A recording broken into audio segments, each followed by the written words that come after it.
Welcome in, everyone. It's time for Sultan's game. For those of you who were there in the moment, I did not go live yesterday. I had absolutely no power in my house from 9:30 in the morning until about 7:30 at night. I know. Rude. I appreciate all those who sent me love and heartfelt understanding from across Discord and social media. I felt very loved.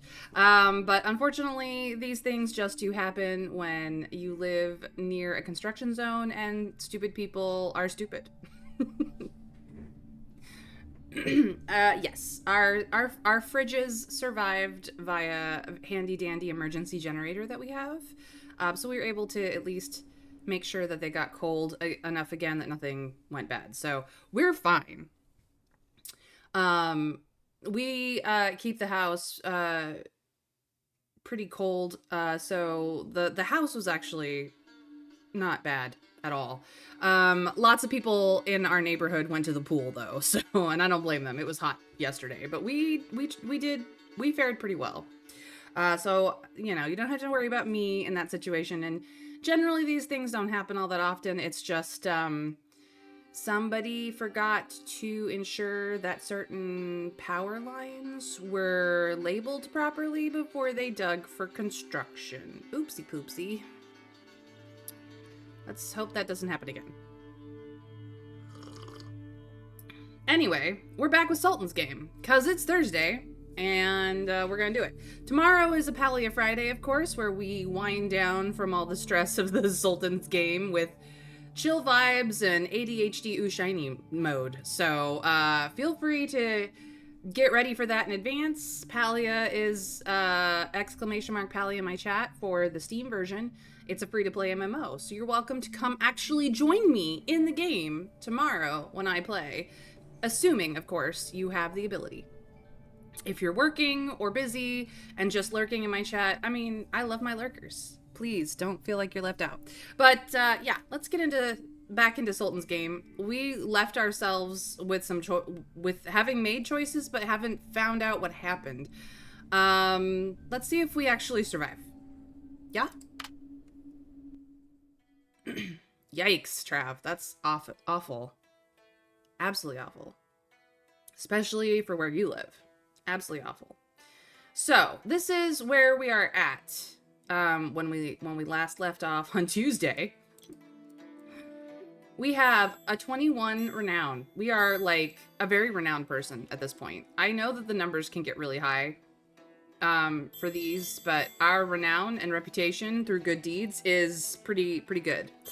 Our infamy, very low. We've only got 2 points. We've messed up twice. That's it, just twice. Hi, BB, welcome in, and also Winter Fairy, welcome in.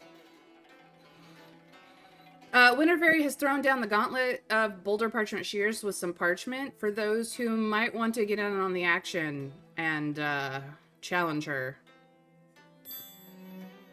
Ooh, Plague Doctor Man pulled through Boulder. Found out that, once again, paperwork beats rock.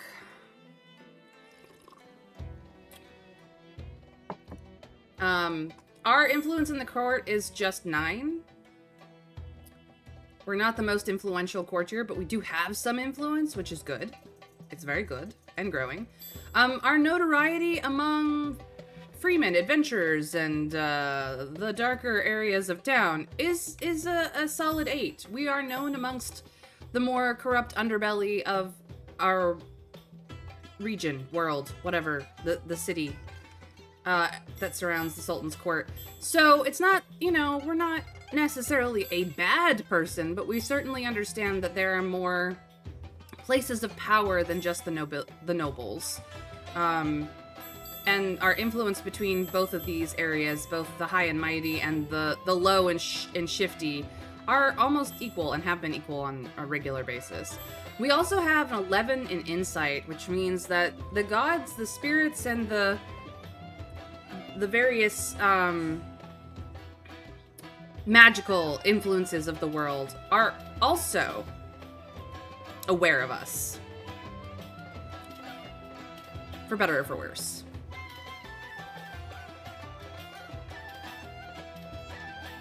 So there's that too. And we have 4 gold die. We actually had 5 at one point, but I used it.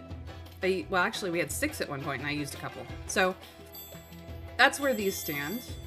As far as where we are on the progress of the actual game, we have 13 out of 28 cards left, and we have survived for a full 60 days. 2 months. We've been at this game for 2 months. As a note, in the prologue, the Sultan finished this game in 2 weeks. He also played through 3 cards a day, so when you own everything, it's not exactly a difficult game. We have so much more to balance than the Sultan does. Yeah. Oh, the South is hot. Yes, Winter Fairy. Yeah, Plague. Trav understands. He is also a British man of a different flavor. A different flavor of British. Or maybe the same flavor of British, or maybe a similar flavor of British. I don't know. I don't know where you live, Plague. You guys can talk about it in DMs if you want. Yeah. It was nasty over in the UK today. They're now getting into evening, and I'm sure they're like, please just cool down, for fuck's sake. Alright. So, this is all the cards that we actually own. We own a lot. Most of them, like, stone intelligence cards, but we've got some pretty high level intelligence here to help us out. We do have this stallion, who we don't have on anybody. Rumor of the Dragon's Curse, we still have yet to follow up on. We've got only about 14 gold, and we have a silver bloodshed card, which is going to be a problem. Such a problem. We still have some books of the higher levels that we're getting through with our girl, the Genius. And this is all of the miscellaneous and equipment that we own. A healing herb for when people get hurt, Aether for when Mahir makes things, the Water of Life, which can also do healing things, a toy for funsies, some snake venom for when we need to deal a dude. Deal with a dude, maybe a little more subtly than usual. We have some beauty ointment for scar removal or just to be prettier. We have 3 cents of happiness. This is a status. I'm not entirely certain what we do with it, but we have a couple senses of happiness because we have the most beautiful wife in the world and we make her very happy. We are somewhat pious in our conviction of the divine touch, of the righteous path is our faith, basically. We probably could upgrade this, actually. We have a little bit of impure thoughts, which is the conviction that is opposite of the righteous path. But we've never upgraded this one. We could care less about this conviction. We just kind of have it. And we have a sword, a ceremonial sword that isn't very great, but we have no one to put it on. So that's what our inventory has, and let's see if we can't upgrade this bad boy without having to use a person, because all my people are already tied up. Yes, think. Reassess our piety. Okay, we do need a person for that.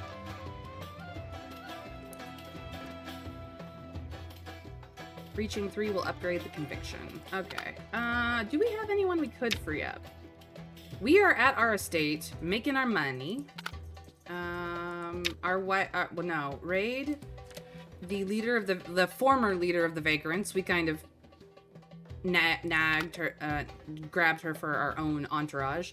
Is making Nabani come back, convincing him to return. Mahir and Jawwood are working on a project. They still have. Well, I think it resolves. Faraj had babysitting duty with the damn gold bird.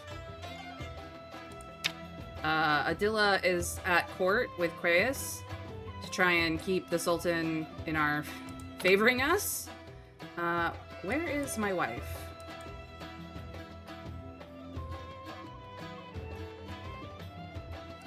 I mean, Jalila's like, hey, you wanna hang out, and Shama is still in the House of Delights. Where is... Ah, she's investigating with our girl Lumera. That's right. She investigating. These two have things to do. I can't really...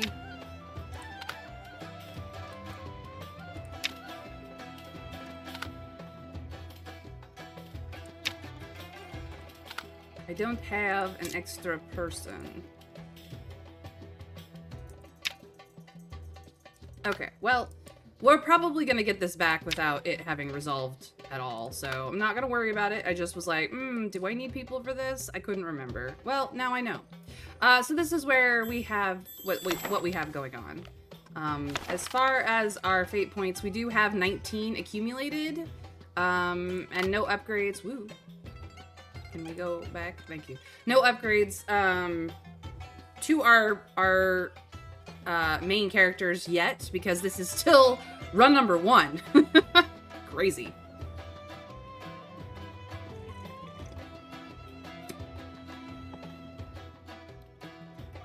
I also very much appreciate South Wales. I've been a number of times, and it's beautiful.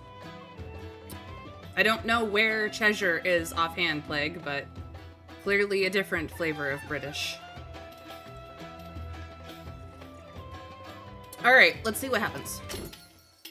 Here we go. Where do we start off first? Ah, the jackals. They are sharing rewards again. Let's see how much of these rewards. As you can see, this particular hover over has not been translated yet. We need 1 success to get rewards, and hopefully we get more than that. Ooh, we got half. That's awesome. Certainly need this. The Jackal's leader visited with mysterious large sack in your yard. A terrible person, use as you wish. A rarity even to us. Ooh. We've got a sacrifice. It's not going to help us with this bloodshed card, but it is a sacrifice. Alright. This tiny house allows the gold bird to come and go freely. Shared fate, shared compassion. Well, +1 gold die, +1 gold die. That's what the bird does. After 2 projects of collaboration, Mahir considers you her best partner. She hopes to form a closer long-term relationship with you, just like before. You invest, she conducts research, and happiness is that simple.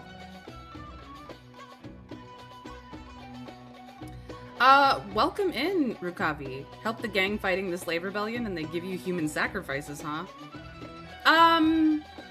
Yeah. Yeah, they do. You know, it is what it is. Though, to be fair, if you break a person hard enough, they really can do nothing else but be a sacrifice. Or a snackerfice. It is what it is. Anyway, let's see how well this project goes. We provide Mahir with our sponsorship with Jawad. And what new ideas does she have this time? Will she succeed? We need 5 successes for her research to complete out of 18 die. Let's see if we get it. Easy. Easy. I'm not gonna re-roll this, but I could. I could. I don't believe that higher successes will get us anything extra here. I think we just need to succeed or fail. Something worth trying. Cultic gods are hangry. We've decided to be faithful. We have far more of the righteous path faithfulness than we do of the cults. So yeah, our run this time is not that. But welcome in, Rukavi. Let me know what you would like to be called specifically and what your pronouns are. If you want. It's all optional, of course. Coward. We're mostly faithful most of the time. Yeah. Okay, look, we've got a smidgen of the other side of it. Smidgen. It doesn't matter. It's fine. This is technically the first run. More gods, more faith. That's a good point. But this is technically my first run since the game fully released. I played the demo before that off stream, fell in love with it, so now it's my stream game because I'm in love with this game. But I waited on exploring all of the content that came with the game going, you know, full live until now. So yeah, we're not very far into how deep the rabbit hole this game can be, and I love this. Mahir comes to you excitedly, announcing her success. She enjoys success, enjoys researching new things and overcoming new challenges. Most of all, she enjoys sharing both the hard work and the joy it brings with you. We got a big bomb. Go to the church to collect Aether. Come on, come on. Please, leaving these things unused in the church is a waste, Mahir kept saying. I agree, Mahir. Fucking church. Preliminary investigations. We finally get to it. Good news. I have come into possession of a fan. Plague Doctor. All hail your fan. It will save you. No ethics, just the pure joy of invention. I know, she's adorable. The lady must have returned to her hometown after leaving the way station. That much is certain. But why has no one seen her? You decide to take your investigation to the city. No one admits to seeing the lady. Some even flee your questions like startled prey. But you notice the flickering of glances. They are hiding something. I need 5 successes to gain something. I have 26 dice to get it in. What do we think is going to happen? Yes, God praise the fan. Praise the fan! I don't know. Do you think 14 successes is good enough here, guys? What do you think? Did I win this particular challenge, or have I just snuck through by the skin of my teeth?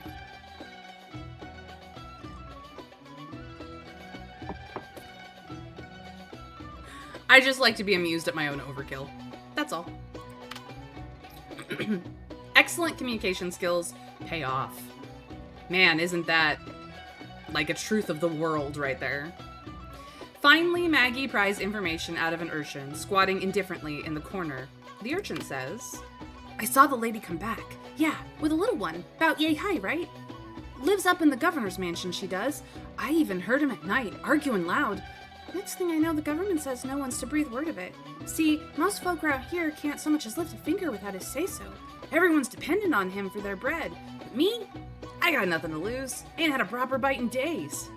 He shrugs and asks you, You from the big city, ain't ya? Could you boot him out, maybe? That governor's right harsh. Folk around here barely better off than me, farming just to go hungry. Oh, we got corruption in the governing ranks.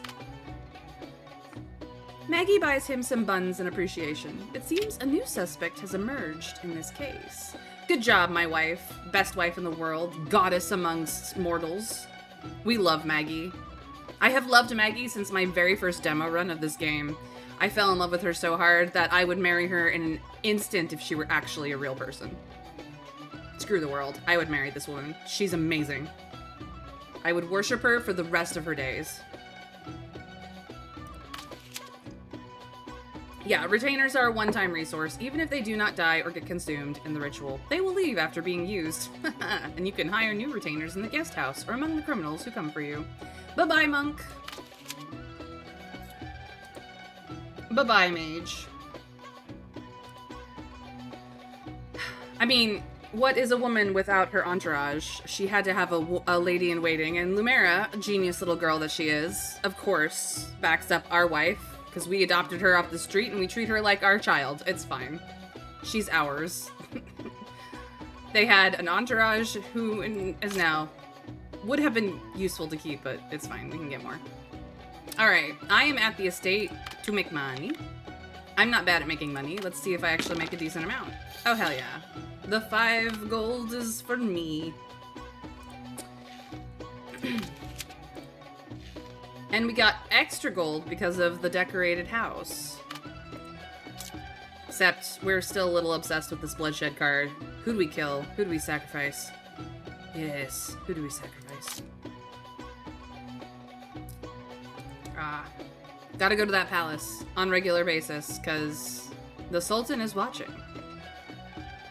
Ah, so they're one-use pets. Yes, basically that. They're one-use pets. They're there for the job, and then they go on their way. It's fine. Well, we get some inside information just for showing up. Or having someone show up, really. The Sultan, of course, gets weary from all the intrigue. He loves it, but it wears you out. And Adila got us an omen. Oh boy.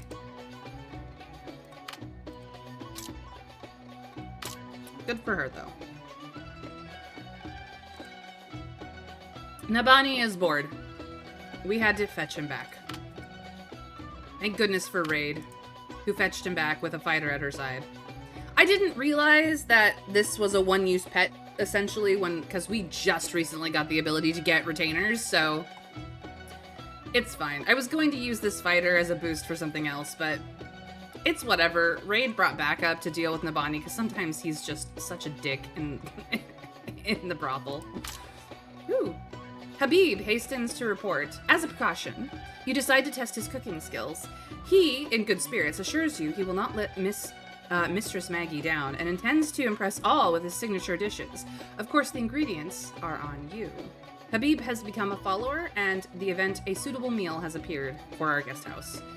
He is a cook from our estate outside the main city, so...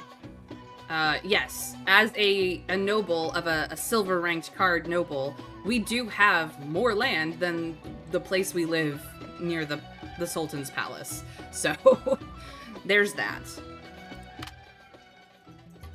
Alright. Time for us to organize and figure out what the frick we're doing now. Oh, let's get this sorted out. Please and thank you. The omen goes here.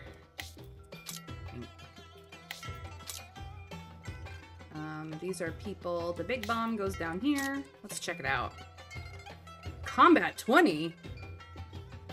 Owned. A way through. This token or weapon enables the passage of large groups of people and resources in and out of the Sultan's city. Ooh, it's a key. It's a key. If we want to leave, we can just blast our way through the gates. Ay, ay, ay. That's awesome.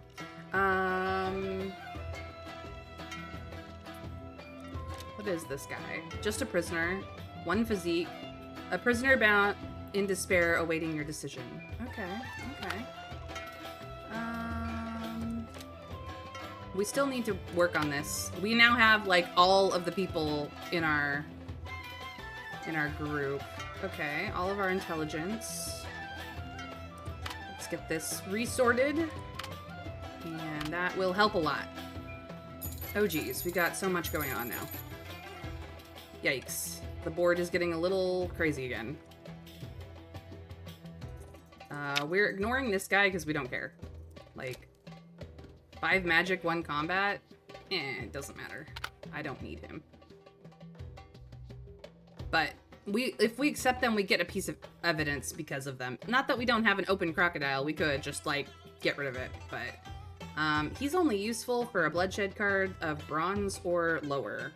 Bronze or stone, so he's not useful for right now. The gold birdhouse needs a babysitter. We do have dog racing, so we can double our money here. What's in the store?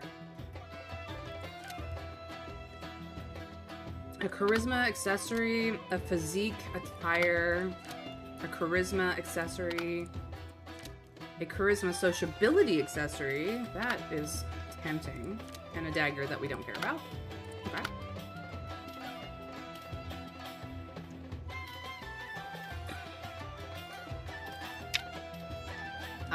Mahir's creations don't go without Aether, but the purest order believes all Aether is sacred. Naturally, this means they have plenty of Aether.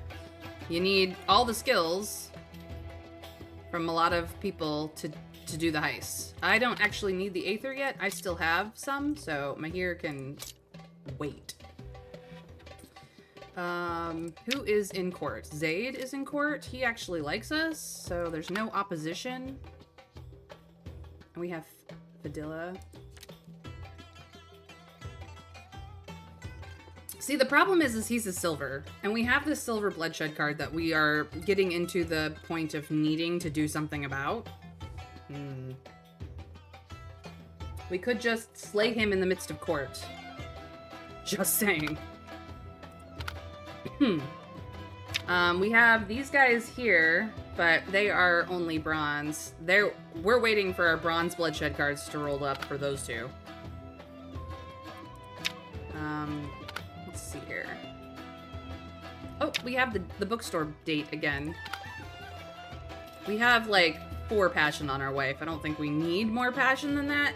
We could, however, get more passion on Faraj if we wanted to.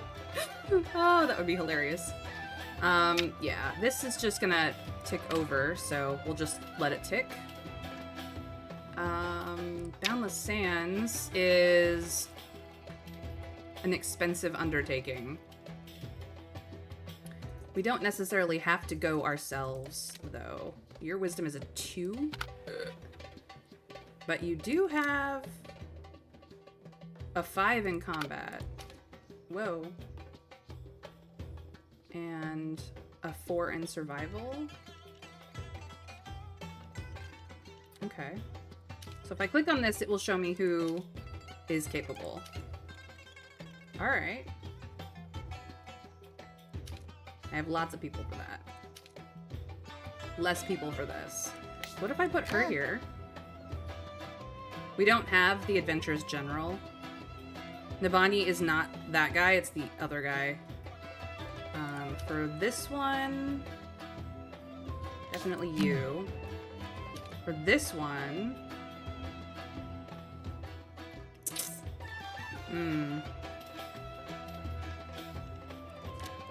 yeah, you have a wisdom of 3. We're missing an attire. We don't have a wisdom attire. That's annoying.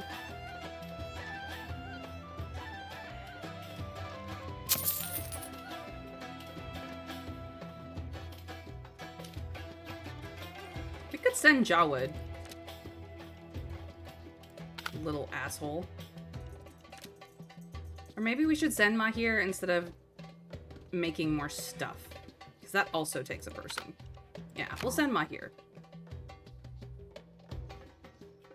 So we have a 10 physique, a 7 survival.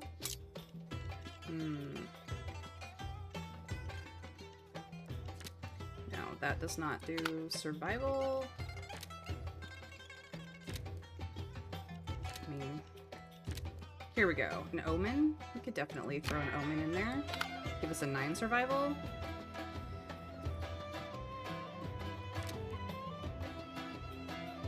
They will be gone for like a whole 7 days.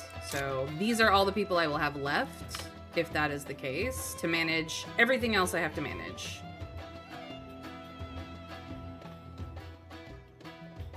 Yeah, let's do it.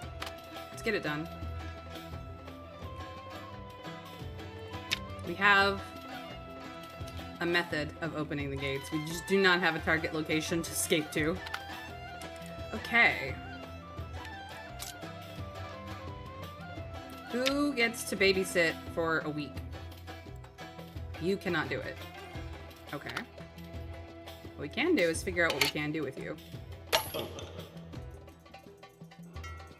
Dispose the slave awaiting death has appeared. So essentially, just kill him. Just kill him. I don't want to kill him. He could be useful for something.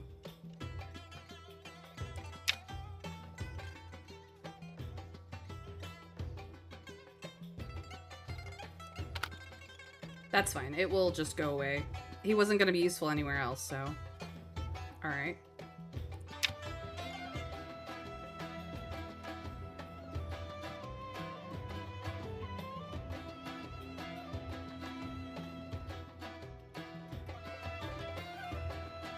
The only reason why we have to put a person here is to guard the gold bird from being stolen. We don't necessarily have to, but if we want to continue to keep it, we better keep an eye on it. Maybe people will approve of you murdering a tax collector? I mean, that is the theory.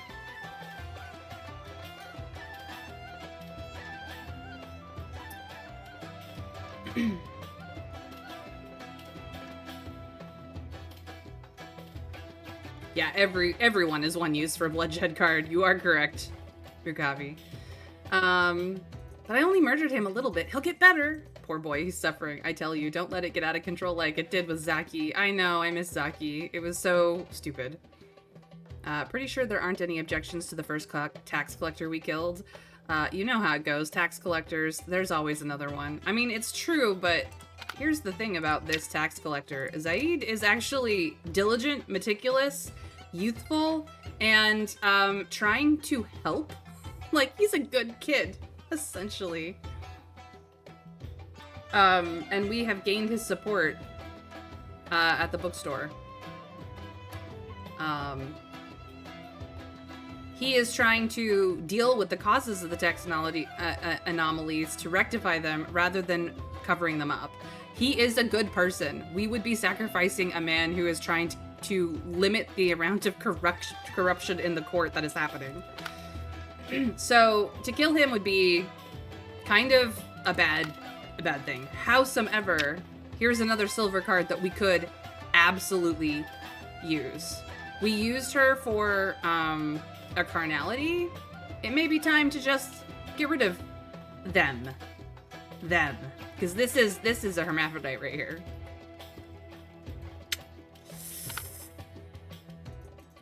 Suitable meal. Oh, we need to throw money at this. You can spend up to 10 gold coins. The more coins, the more dishes are produced. So I'm just gonna do the whole thing and be broke. It's fine. It's fine. Who's in the guest house? Just this guy. Don't need him for anything. We don't have a notoriety of 10, so we can't upgrade this house any further. Who are we sending to court? We don't necessarily have to send anyone to court. Somebody has to manage the estate, though. Oh. He's pretty okay with it.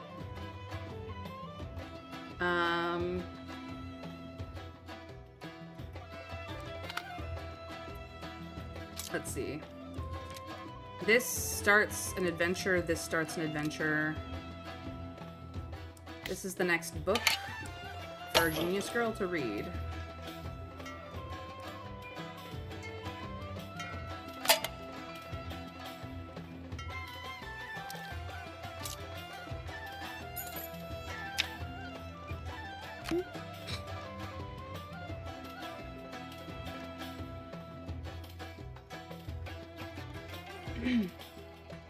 I wonder if there's more special interactions to the bird other than Lady Becky. I don't know. Bound to be, but we used it as an extravagance. Handy way to get rid of a gold, but it might have had other uses. Jawad is nice except for the whole tries to murder you thing. I mean, he tried. It didn't work out for him so much. He tried. It was pretty pathetic, actually.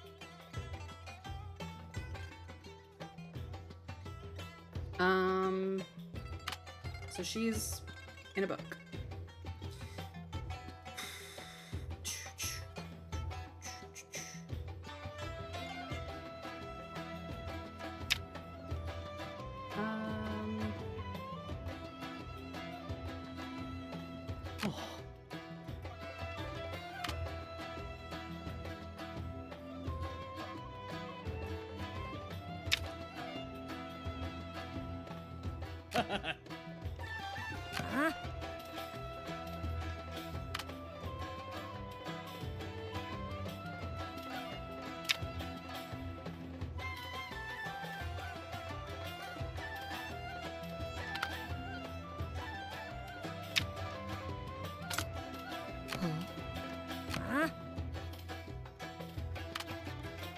Alright, you're on babysitting duty, jerk. I will not be going on this date.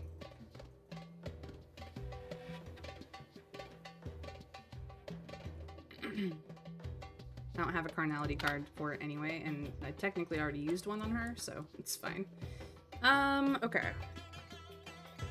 I have one more person who's able to run around.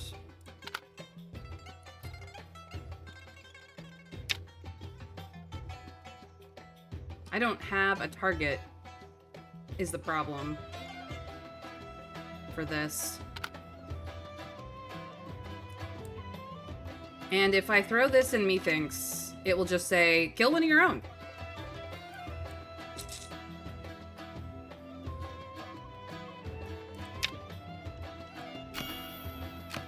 I don't have the money. Right. Need the money for that. And she may not be there tomorrow.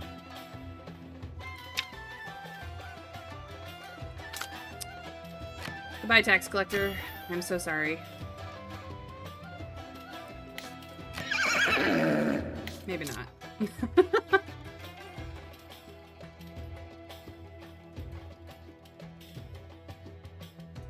Stupid. Jawwood is nice. Yeah. I hate this. I hate this option, but I need to get rid of this. I could trade it. It's fine. It is time convenient, but it is not money convenient, and I am investing in other things, Rukavi. So Zaid is going down, and the Sultan will get to enjoy the show. I hate this, but here we are.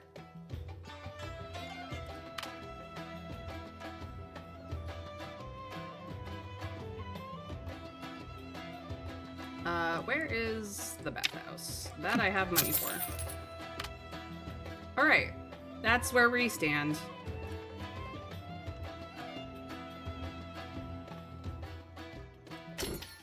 This is gonna be so crazy. I don't know why, but the bathhouse always, you would think that the more, like, Sultan's card events type things would go first, but no, the bathhouse always resolves first, and I have a feeling that it's just because it's tagged under B and they just go alphabetical order. How funky is that?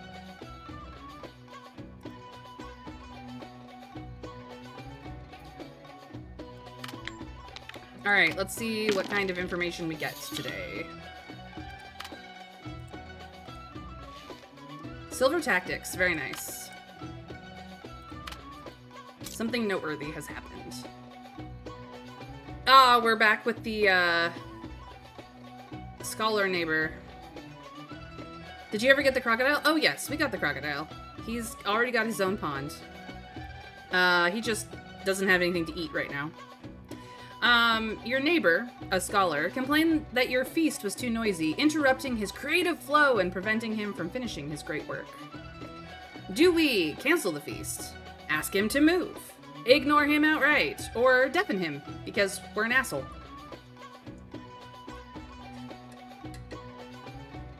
What do we think, chat?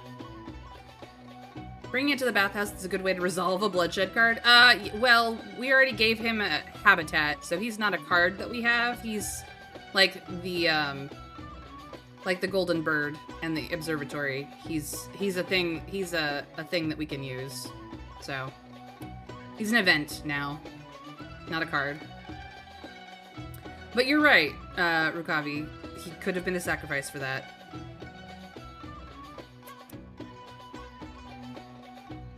Or a snackrifice, in case you're into crocodile meat. Last time we ignored him, and it went generally well. We could do the same again. We could. We absolutely could. This is the second time we've come to this. Do we want to change our answer, is really what I'm asking. My chat. What do we think?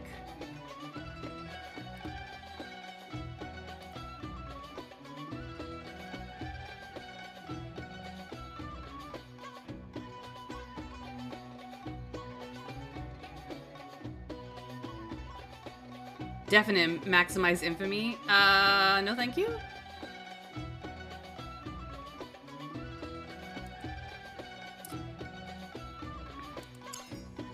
I'm gonna just cancel the feast and see what happens. What could be more important in this world than academic research? It's just a few paused feasts after all, nothing major. However, people quickly got used to no longer gathering under your roof. Our influence has gone down a little bit. But just by one, it's fine. You drove out those criminals, but your ambiguous attitude awakened some people's ambitions. Alright, well, people still do come to our estate. Let's make some money, shall we? Oh, look, money made. Yay for us. Our dear, dear wife. Ever dependable.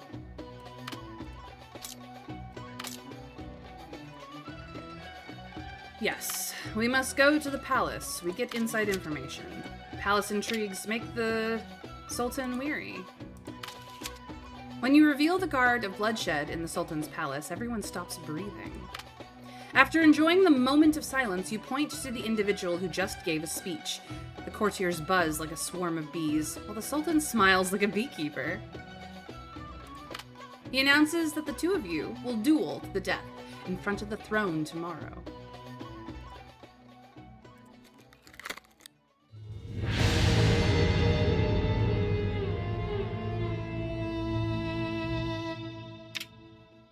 Insolent wretch. Duel marks. Sending someone there has at least one benefit. You can receive useful intelligence in real time. Another stone opportunity. Alright. Habib arrives in the guest house's kitchen, attending to his trusted cookware, sharpening his loyal knives, preparing to face this pre-employment trial. You grant Habib ample budget. Excitingly seizing the coins, Habib goes to the market, acquiring fresh food without embezzling a single penny. These ingredients showcase his culinary prowess, soon sending enticing aromas of rich, complex dishes over the guest house. Even the clueless help workers, there to earn money with no tasting experience, can't help but salivate. Special cuisine has arrived in our inventory, as well as a bronze Habib. Ah, the dog racing. Luna starts running. We need at least a single success. Nailed it. She bursts off the starting line like lightning. Then she starts to overtake. Easy. She maintains the lead, leaving the other dogs far behind. She dashes towards the finish line and... oh yeah. Absolute advantage. We win. So we make money. Yeah, you used to. It's much easier now. So you could even do a lesser dog and probably still get away with it, but we just like Luna.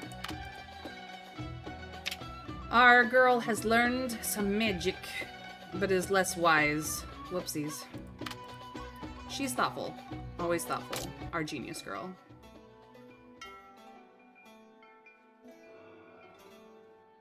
Quay has heard about your progress and came once again.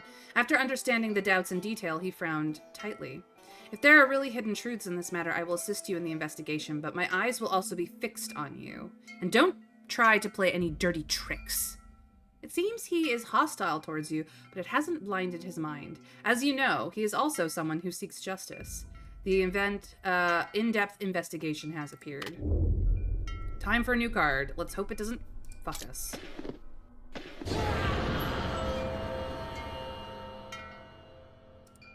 Yeah, no.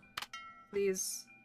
I must wait one more day before I can trade my bloodshed card. Okay! Palace duel.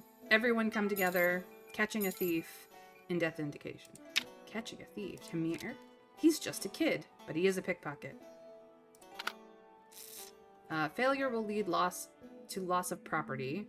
You can send your follower to retrieve the purse on your behalf.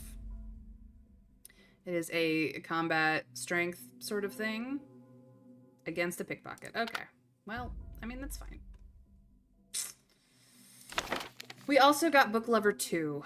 This is the story of a bookworm who found herself in a sea of books, almost drunk on joy. She's buried in parchment all day. Good Lord knows what kind of woman would allow herself to stink of ink. Have Lumera read 10 books in a single run. So that gives us an even 20. Nice. Someday, we will have our second run, and things will get better. Someday. Alright, let's get organized. What does this do? To secure the guest house job, Habib put his effort into preparing the cuisine. It's just a feast. A grand meal. Not entirely sure what we do with it, but it's going down here. Out of the way. Silver tactics. I think that's everything I needed to pull out of the that. We will be readjusting what all of our backpack rows do once we get through our book list. Actually, we could... Well, no. It's fine. It's fine for now. I am not powerful enough to take on the Sultan. I only have a magic of 6. Or ram it. Stabinate the Vizier, maybe. Gold bloodshed? Does that mean we have to stabinate the Sultan? Yeah, 1 success on the racing is pretty hard to fail. Alright, yeah, see, this is where our crocodile went. Little crocodile's got his own pond. He's very much happy. Okay, what are your stats like? Not bad. Handy chef. A chef with formidable culinary skill and blade work. He is equally at ease dismantling animal carcasses, feeding an army with well-cooked, palaw? I don't know what this is because it is not my culture, but I imagine it's amazing. And crafting dainty fruit confections to charm a lady's heart. If you can provide Habib with inspiration or high-quality ingredients, he will serve you a feast anytime. So I think, much like Mahir, you throw him in methinks and an event comes up. Who is in the palace? This is the duel. We have to go ourselves. We have a gold tactics, but I don't think that will be necessary. A silver tactics should do.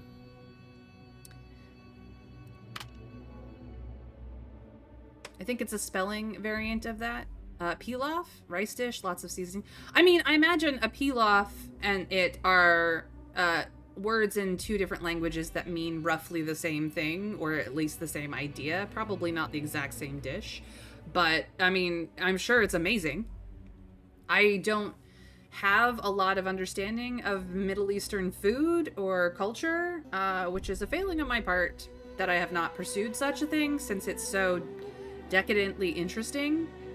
And I actually know someone who is a professor at a university in Michigan who spent most of his college learning Middle Eastern languages and culture and politics so he could teach all of those things later. He's just a really fantastically driven and interesting person, just in general. Okay. So the duel we had to go to. Who is actually at court? Amur, the old judge. We do have some support for him. So we don't actually have to go to court if we don't want to. Probably should send somebody to court. Are you noble enough? No, you are not. So none of these 3 can go to court, but you can. So do that.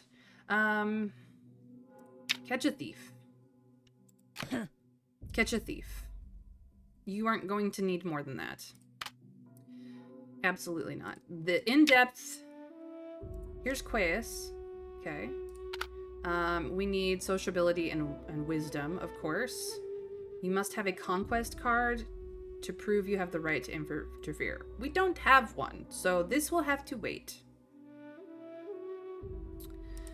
It does not have a red number above it, so it can wait.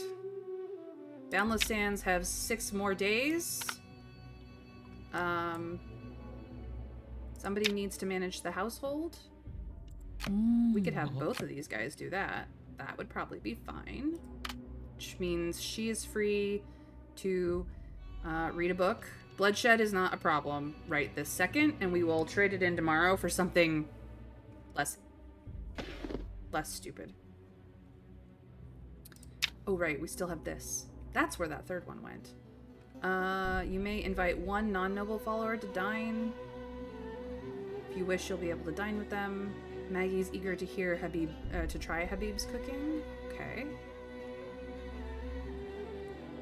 So this is me, my wife, and somebody. Probably Lumera when we get down to it. This is probably the event that if you drag a special cuisine into methinks is what happens, but we have like 5 days to get that done. Stealing sacred blood is also something that we're just literally ignoring right now, so Receive divine grace. We are also ignoring. It technically dies and then just continues to come back. So I don't know why it has the red one. I think it should probably be like one of these. Oh well, it's fine. Don't have anything that we need to do in the prison. So yeah, I think it's just give her another book to consume and go from there. All right, to my books. The Book of the Desert, I believe, is next. Yeah, she gets this one next.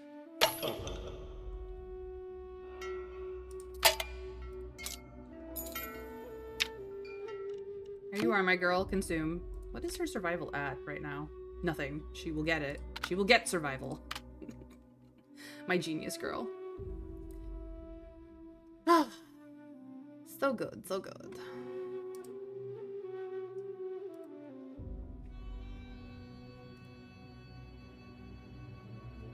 All right, that's, I think, all the moves we can make that are at all good for me. Sort of, kind of, maybe. Juna is in the House of Delights at the moment, so...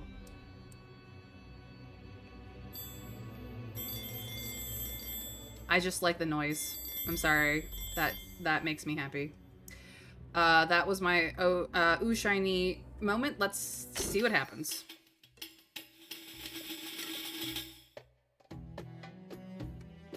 People still come to our house. Yay for us.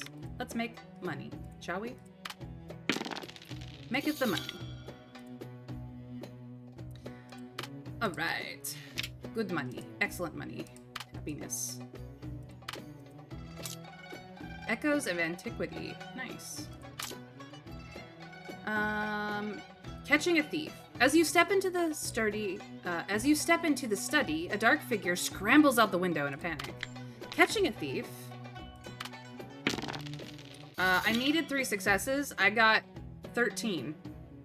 At least it has a 3 in it, right? You can't run far with shoes like these. When Ray drags him back, the young pickpocket keeps cursing his shoes. If he had stolen your money sooner and gotten sturdy boots, he would never have gotten caught. What do you do with this pickpocket? He says his name is Hamir, clearly belonging to a dark alley rogue group. There are countless such groups in the dark alley. Do we let him go, or do we keep him to break the card? I think this is meant to be keep him to break a card. I mean, he's a stone pickpocket.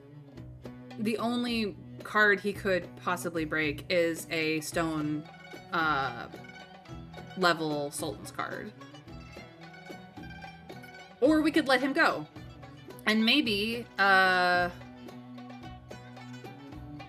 have another group in the dark alley owe us a favor, or at the very least decide that we're not a problem.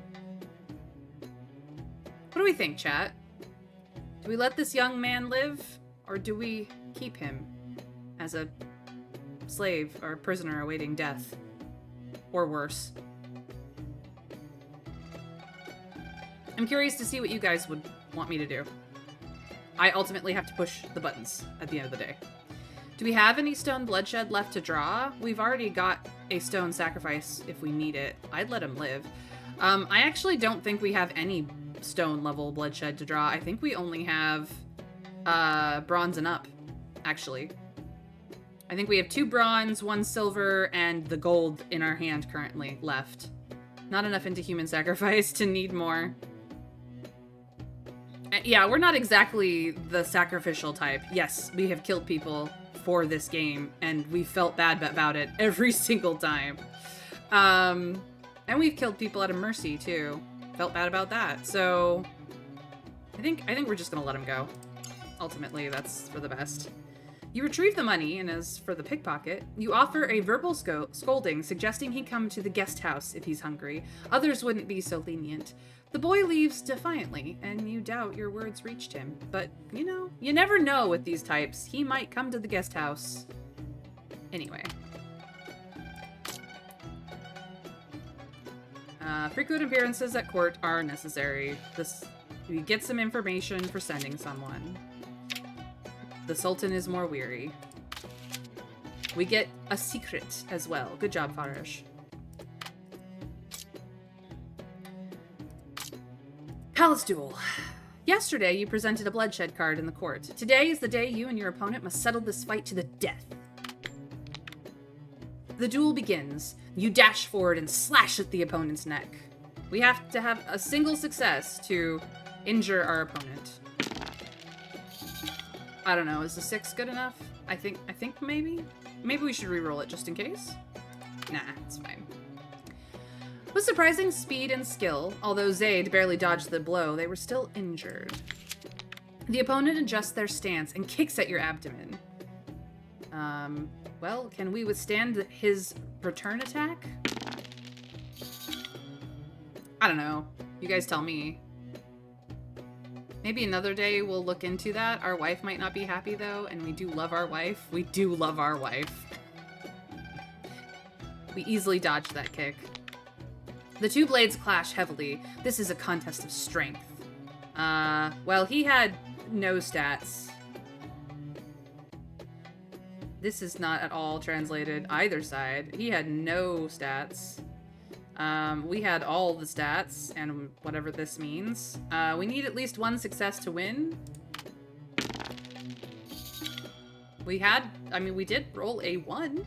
Just happened to be a 12, not a 1. Because the opponent was seriously injured and weak, you easily gained the upper hand in the wrestling and chopped off the opponent's head with a strong knife. The blood pleased the Sultan, and everyone chanted your name. Our influence went up. And so did our combat. Very nice.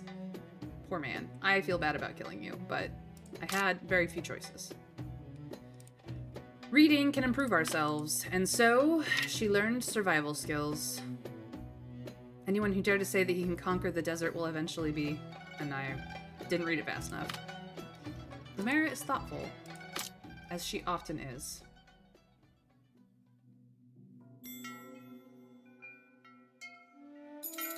We have another book hunt. The foreign merchant is back. We have 30 gold coins to our name. And a frickin' bloodshed card we don't actually want.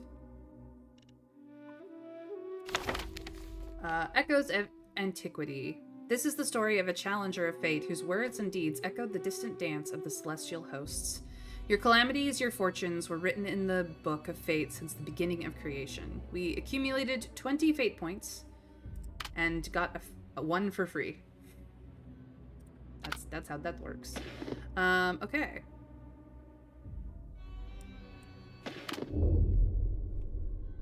Please, I need not this card. Just not this card. That's not better, bitch. Gold Carnality I could deal with. Gold Conquest, not so much. So yeah, both our very low level bloodshed cards are done. This is where we stand. I don't want this one either.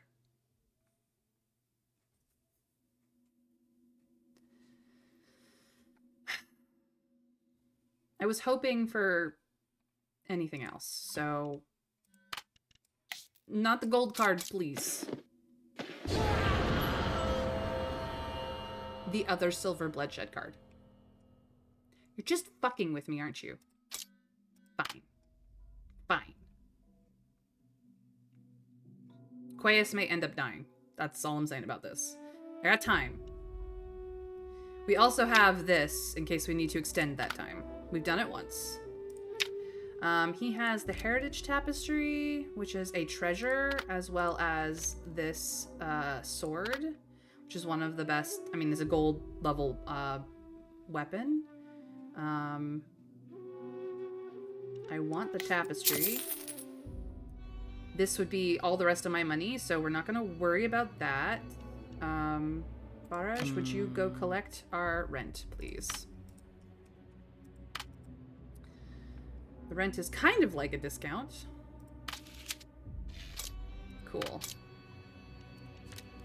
A tapestry of prodigious length, embroidered with the entire history of a tribe from its birth. The tapestry is unfinished, burned by fire. A dedicated gallery is required to display it in full. You can construct such a luxurious corridor for your estate by placing this in methinks.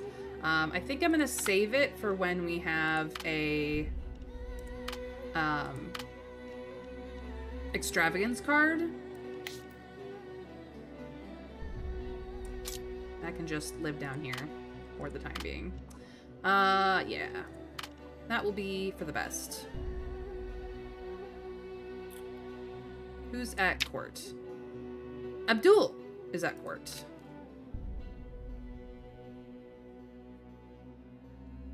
We've done some jobs for him. And so is Zazie. All the golds are at court today. We should send someone to court just to make sure that things stay in our favor. Love Maggie enough that I only recently learned she has new art and tears from jewelry gifts who accumulates enough dissatisfaction to need it. Yes. Maggie has new art depending on how you upgrade her through the game, and I have not seen any of the art, but I'm sure it's going to be amazing. Trust me, if you play this game enough, there's a lot of times. Okay, what? Well, no, we need to continue this investigation. We also need to have everyone come together. So maybe we do this and this and this, because she's basically our daughter. That is good. As for the book hunt, Raid is perfectly capable of it. We do have to pay for the book hunt. We probably want some survival to go with her.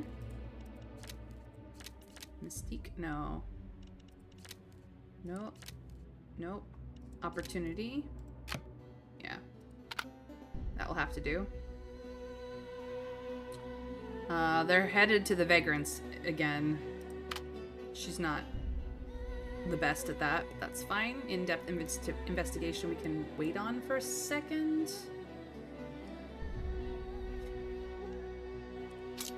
There is one other option. You can destroy any Sultan card, but you only have one chance.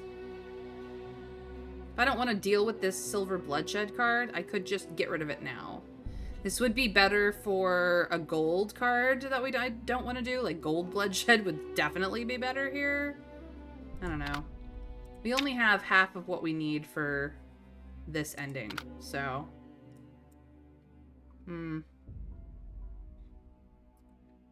well, that just leaves you to manage the estate, which is not great, so we should probably do something about that. I think it's... yeah.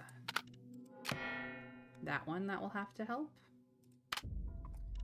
Which leaves us with this slave that we don't really have anything to do. This is a tire. No, this is an accessory. This is a tire. This is an accessory. I have like too many accessories and not enough tires at this point.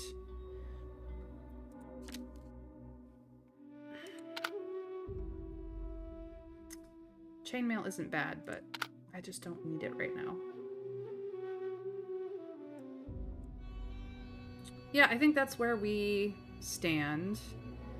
Boundless Sands is still ticking over, as is the observatory and the birdhouse. We don't really have anything for the crocodile.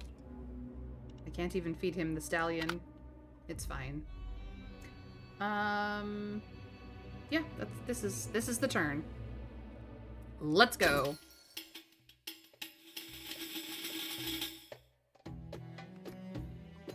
Habib proved his culinary skills. Look at these hopeless guys surrounding your kitchen. Were it not for you standing at the door, they'd have rushed in to grab the food already. You smile, signaling everyone that they can start eating. You and Maggie attend together. Seeing you two, everyone immediately becomes reserved. They've never dined with a noble lord and lady before. Habib serves you first, then sternly distributes food to everyone else, his preferential treatment causing Maggie to purse her lips in amusement. In appreciation of her smile, you order some money to buy everyone drinks, with a bottle set aside especially for Habib. For a moment, everyone praises your generosity. And we get physique. Nice. Nice. That's what the special cuisine does. People are still willing to come to the estate so that we can make money. Not as much money as we could. Let's see if we can't get better. All we needed was 3. All the money. Yes. Get out of gold free is pretty valuable. It is very valuable. That is the truth. And our newly decorated house does give us a little bit extra sometimes. Ooh, noteworthy. Someone accuses their neighbor of smashing a sacred stone they carry, a relic housing their family's god.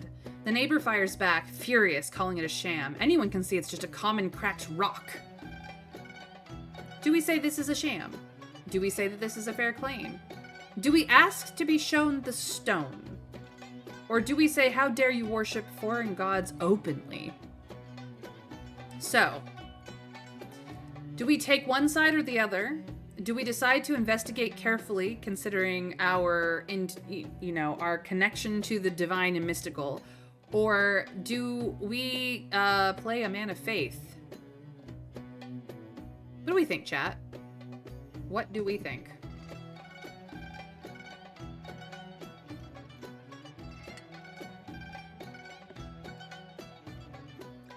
The last 2 are more interesting. I would agree. The last 2 are more interesting. The first 2 are for those people who are playing the run where they just take sides and stick to one side or the other. Ask to see it. Trav wants to see what happens. I'm curious too. All right, let's see this. Let me see this stone. Let's see what I can glean. The youth presents you with a cracked stone. The neighbor's right. It looks like just another dull rock. If anything stands out, it's the fracture. Inside the marrow, faint blood-red veins twist oddly. But one glance is all it takes. That night, you dream of a shapeless thing, starved and writhing, demanding more blood. More, ever more. The event Thirst for Blood has appeared. Well, that's a demon. Gotta go to court. The Sultan becomes ever more wary. But we got an opportunity. Congrats. The bookstore owner is headed to the vagrants outside the city to gather worthwhile books. You wander through the refugee camp surrounded by hungry children, gaunt women, and filthy men with vacant stares. How could there be books for sale in such a place? And yet, they sell their books to buy food. You can't help but wonder, if your fate fell, would he buy back his books from your dirty hands as well? Let's find out if we get any books at all. We just need 4. That is not what we need. Come on, read. That's much better. Success. Phew. More gods, more faith. Yeah, yeah. You find some valuable books. You try to speak with the bookseller, but she covers her face and hurries away as though she's done something more shameful than the woman of the night across the road. A guide to palace etiquette has returned to our collection. This day, you step into the guest house and spot a crowd haggling around a man. You approach. He clutches a jumbled pile of wares for sale. Seeing you, he flashes a grin. Thought I'd pay you a visit, my lord. That kid you let slip the other day? He's one of mine. The onlookers whisper that this is Alum, the pickpocket ringleader. Every petty thief answers to him. You wonder how to deal with him. Do you scold him? Do you praise him? Or do you challenge him? Think that's one of the books Habib can cook with? Maybe, we'll find out. It's a guide to palace etiquette, but we'll see. So yes, do we scold him, praise him, or challenge him? I assume, do we scold him for sending a kid to our place? Do we praise him for, I don't know. I'm sure there's some reason to praise him. Or do we challenge him on behalf of the kid and the starving kid that tried to steal from us? Or just, because we are trying to be a big shit in the underworld. He teaches kids to steal, beats starving. Yeah, no, I agree. It is definitely better than starving to death. I would rather pickpocket than starve myself. I don't have a problem with this. It's just a matter of pickpocketing the right people. Depends on what the scolding is. Scold him for not training the kid well enough? Could try praising him. We're cultivating all sorts of contacts. Indeed.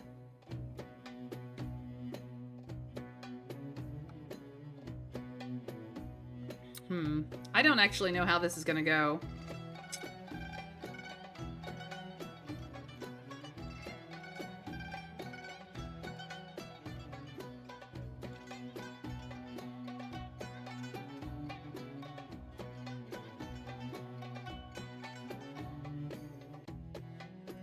Sure, let's praise him. You praise Aleem. Whatever his motives, at least he tends well to that little thief. The boy's clothes stay clean, his feet shod, his face free of hunger's mark. Aleem blinks, surprised by your words, then breaks into a sly grin. The great lord has a silver tongue. I just keep my coin markers fed. Those lads are my hands, my eyes, my hooks for purses. Well fed and warm, they work better. Enough of that. Care to see my wares? He gathers the loot, parts the crowd, and spreads it before you. You eye the goods, all shrouded in black sacks. No clue what's inside. Event one hand for goods has appeared.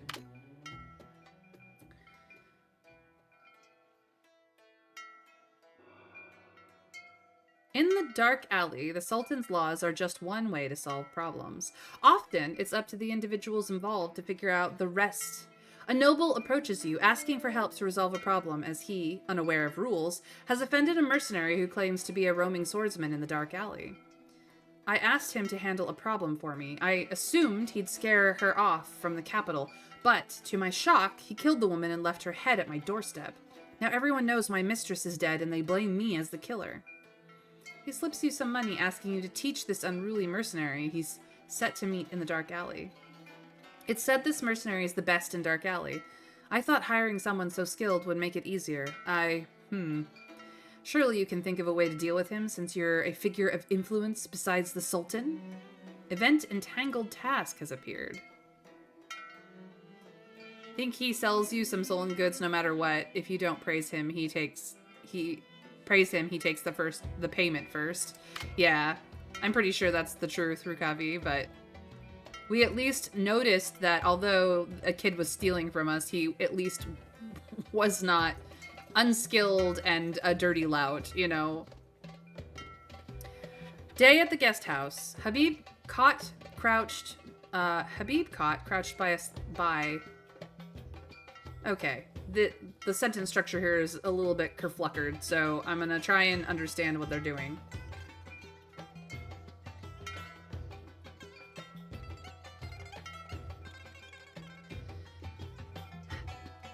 Habib is caught crouched by a slop bucket. Startled upon approach, he wipes his palms meticulously, explaining, "Master, guest house is thriving. Raised ingredients, scraps in volume, disposing them senseless. Fiddling, clothing hem, nervously meeting your stare." Okay, so he is trying to explain that he doesn't see any sense in discarding the scraps of the guest house because he could repurpose them. So, do we ask him how he would like to have the scraps repurposed, or do we say, just throw them out, there's no need for this? Hey, all things considered, Rukavi, this translating from Chinese to English is not easy. Because of the differences in the way that these two languages are structured, primarily. There is whole swaths of understanding in the way the Chinese think and write that we don't have an equivalent for in English, and vice versa. So the fact that they have translated this much of this absolutely gloriously described story is, hands down, it could be way worse. Like, I have this little bit of broken English is some attempt of it, and as they continue passing through and clear, and getting it cleared up and a little more fleshed out in the English, it's gonna only get better. So, like, I every so often when we run into these fragmented little things, I'm like, okay, they at the very least have translated enough of it that I understand their gist.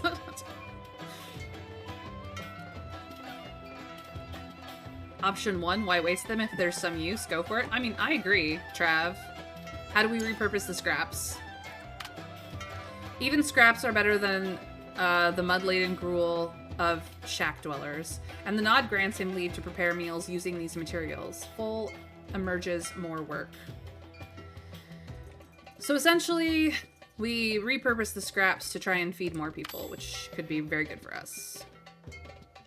Alright, so this is sociability, which definitely some of us could use. Not necessarily my wife. Me, I could use that book.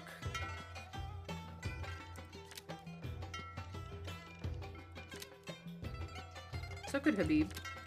So could Faraj.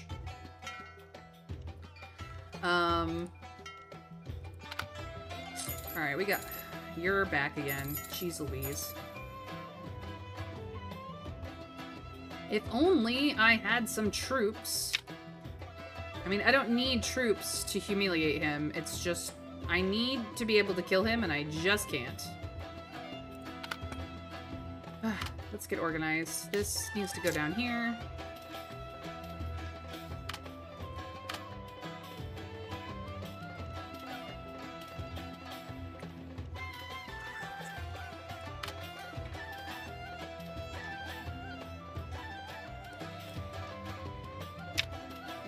Disorderly crowd.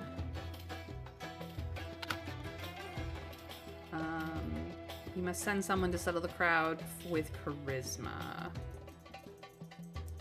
Ooh, you have plenty of charisma. Do you? Oh yeah, you've got plenty of charisma. And she's drunk, so we might just send her. Simpler solution, a grand meal or 3 gold coins. Well, we can just give them a feast. That's fine. No need to waste the money.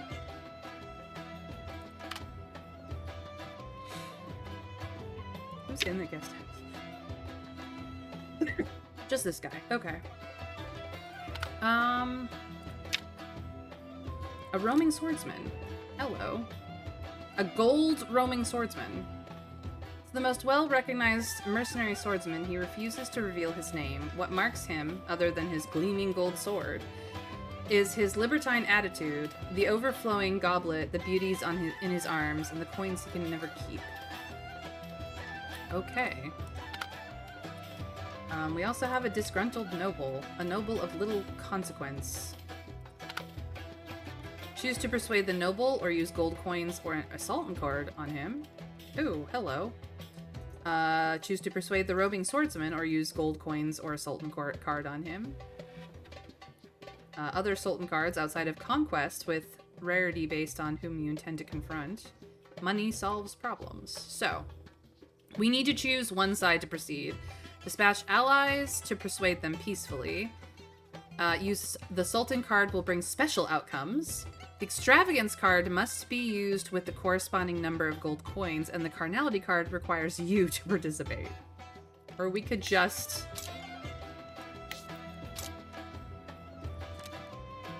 No? I cannot... Seriously?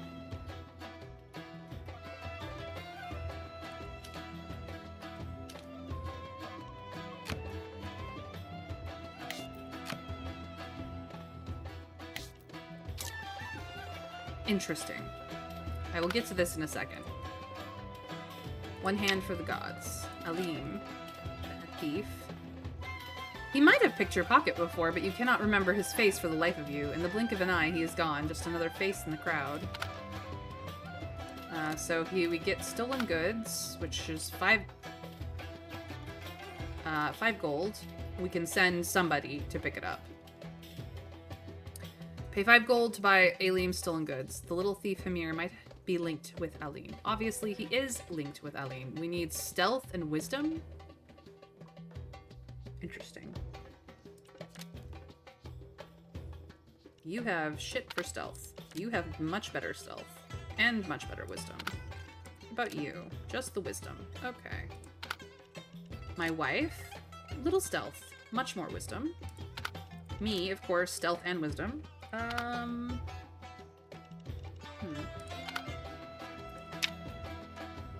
unseen presence in your dreams craves more blood, endlessly, insatiably more blood. Can satisfy, or use your faith to drive it away. Are you prepared to provide a sacrifice or seek help from your faith? Any righteous path or conviction. Consumables. We need magic.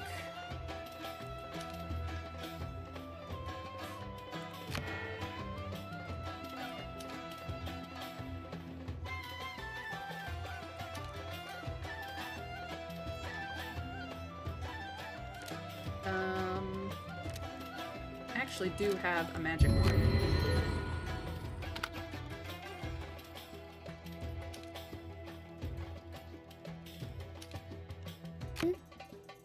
She has magic too.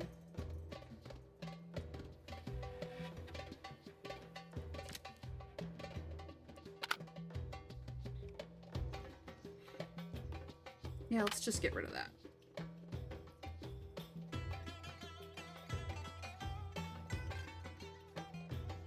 Who's at court? Ferris? The captain of the cavalry? This is the guy who runs the dog races. Yeah, a gold target. I know.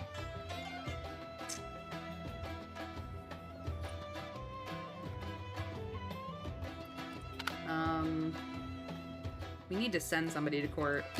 Guess what you're doing today?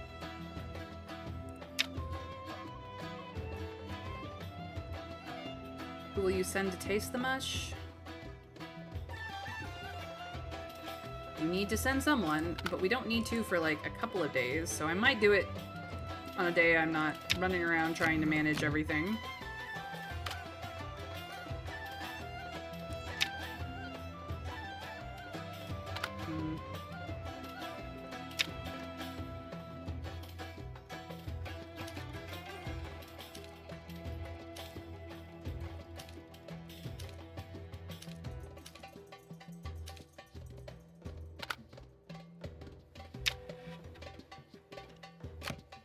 Sure, we'll do business. It's fine. The pickpocket ringleader sells stolen goods to your doorstep, not just for business, clearly. We need at least one success to buy goods. We got all of our successes. Interested in this way of drawing lots, you decide to try it out at least once. And we got another greatsword, which is awesome. It's a good weapon.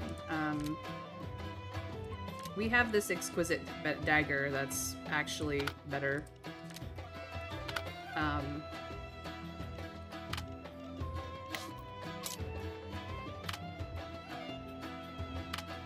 It's fine.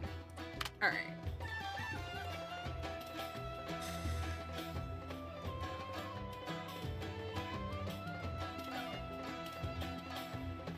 You're so annoying. And I'm not entirely certain why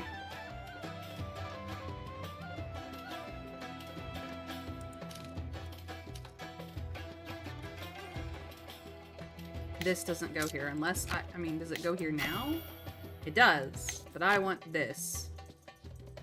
Okay, we won't do it today. I'm like trying to figure it out. Maybe we do a little blessing. Iman doesn't actually like us, but maybe we do a little blessing.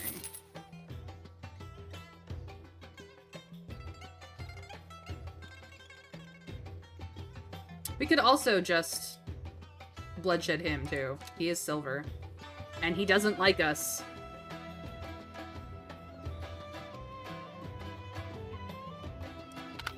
This is an option. We will. I can't right now. I'll definitely remind me, Trav, tomorrow, but like, we could get rid of him on.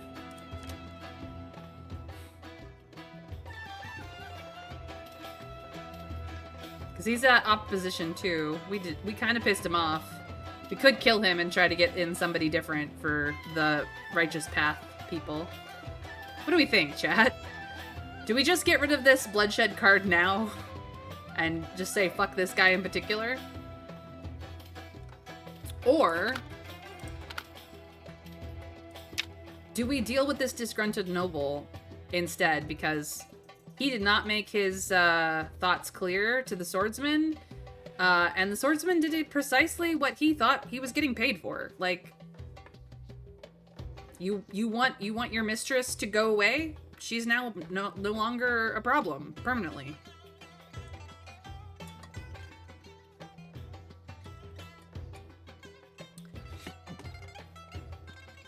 Rukavi, if you know what getting rid of the priest does, is it good or bad? That's all I want to know. Like, don't spoil it for me, but like, is it good or bad? In your opinion. Disgruntled nobles tend to become a problem if we can solve it. You are excommunicated. They take your faith card. Oh, sorry.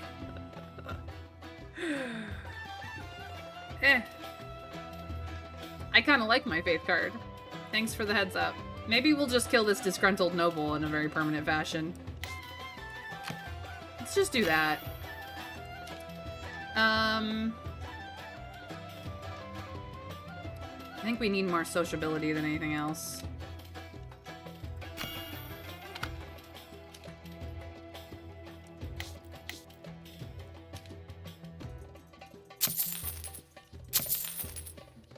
Jeez, I don't know if I want to spend that much money on anything.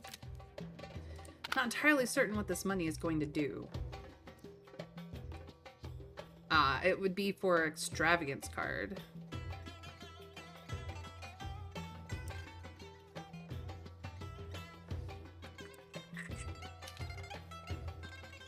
Yeah, let's just be like, you fucked up, dude. Swordsman was fine.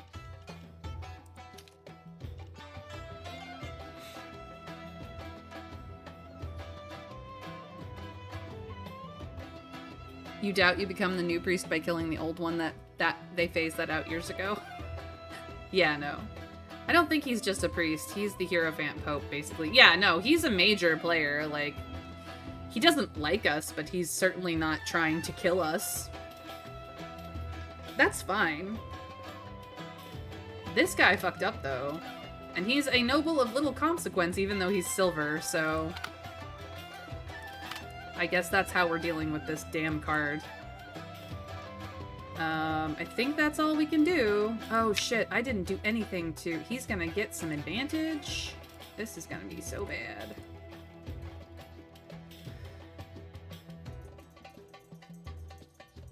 Fine. He can have his little bits of advantage. I need to deal with him at some point anyway. Apparently today is the hottest May on record in the UK, and it's only May 1st. Well, yeah. I have too many people caught up in Boundless Sands to deal with Nawful. That's so terrible. We have a state, we have... Okay, here we go. It's gonna be bad. Someone didn't get any. The guest house is bustling with people. Many who aren't even here to help have blended into the meal line, wanting to taste Habib's cooking. Very soon, the anxious crowd will drag them out of line. A quarrel quickly escalates. A brawl is imminent. You let Habib bring out a double portion of food, also warning everyone not to queue. Causing trouble meant footing an empty bowl. Thus, in the aroma of the food, everyone forgot their prior anger and rage, and we gained notoriety. People still come to the house. We will make it the money. Money made. Fantastic. My wife is the best. We are still obsessed with this game because it's just the thing we have. An unseen presence in your dream craves more blood. Endlessly, insatiably more blood. Luminera prays to the god. 4 successes out of 2. Yeah, I think that is fine. You prayed for God's help. You squeeze your eyes shut and you chant the name of the Immaculate Purity over and over in midday's pure light, pleading for his help. No nightmare or shadow can linger amid candles, gold, and mirrors. You hear a hateful wail, carried away by the warmth of a gentle breeze. Thus the faithful believer receives redemption and more piety, ever more piety. Should probably do something about that. Showing up to the palace is good. We get info. The Sultan gets weary. We get an omen. At the tavern, you spot the swordsman, free spending, with 2 or 3 prostitutes in his arms, and treating everyone to drinks. Of course, using the noble's money. The man, indeed, looks quite remarkable. You match your card rank better. Before you stands 2 individuals, a devious scoundrel worthy of a silver card, and a vile debauchee fit for a gold. What a flawed game. We earn some notoriety, and lose a little influence, and get a little bit of infamy. But we deal with the bloodshed card. Now there's only bronze and gold left. That night, Aleem bangs on your door. One of my pups hasn't come back. Something's off, he says, his face tight with worry instead of a smile. I need your help. By pups, he means his kids, those little thieves. Clearly, he's heard of your sway in the dark alley. How do you reply? Look, we do him a solid, and he will do us solids. And it's not just in goods. It's also in information. Yeah, except. Tell me more. The nest of decay has appeared.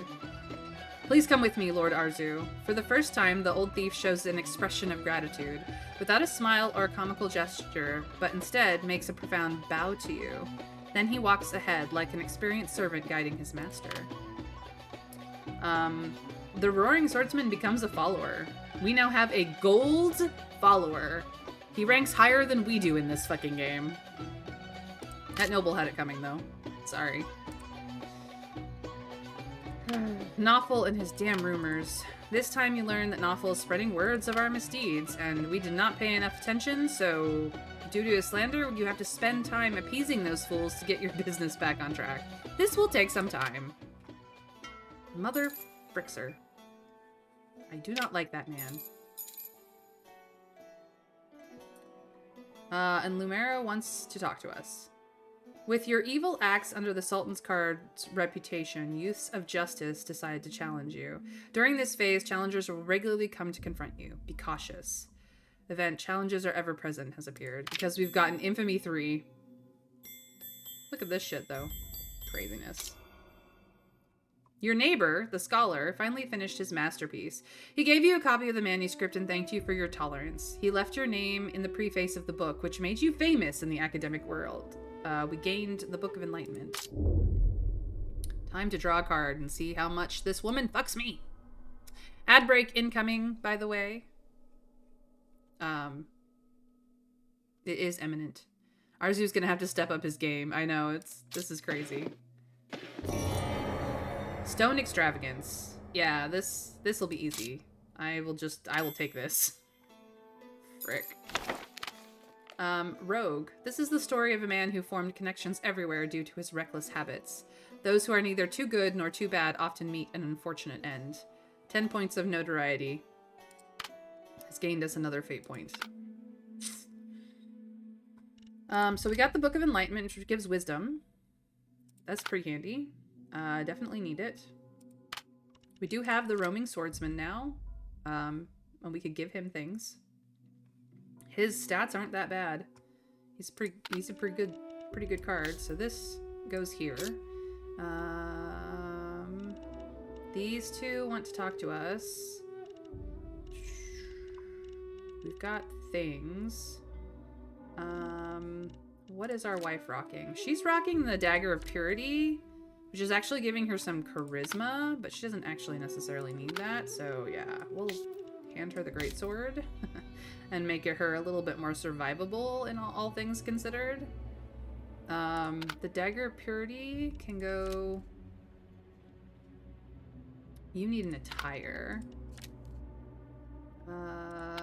Maybe we'll give it to Habib. Just for a little bump to his charisma. Because she already has a scimitar. She does not need anything more.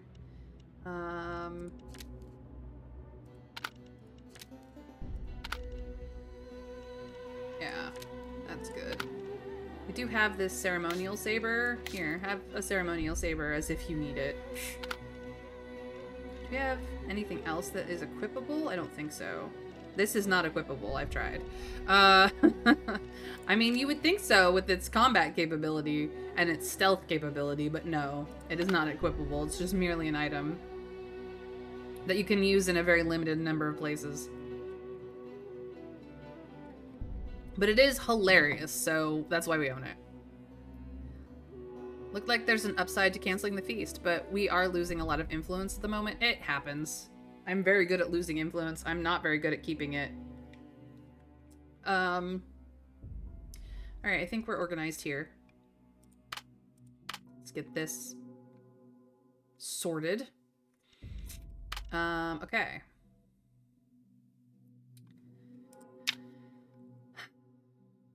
So, a dark ally kingpin with a singular trade, turning children into beggars.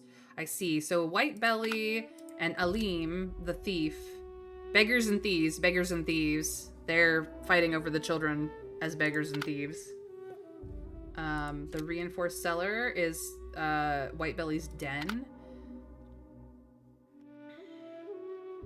And we need some amount of stuff. You can use combat, notoriety, or infamy to make the cunning White Belly submit. Saving lives requires not just force, but a keen eye for observation. Okay. Boundless Sands will not resolve fast enough for the Nest of Decay. Who do we send to taste the mush? Is another thing that we need to do. But we've got 4 days for that, so we might wait till Boundless Sands resolves to have people descend to it. Challenges are ever present. Failure leads to death. We have to go personally, I think. Oh no, we can send a follower. This is what the challenger has. You are not the Sultan. There will be those who refuse to overlook your misdeeds. And we can break a bloodshed card up to a challenger. This resolves in 5 days, so we can ignore this for a hot second. I'd much rather make money.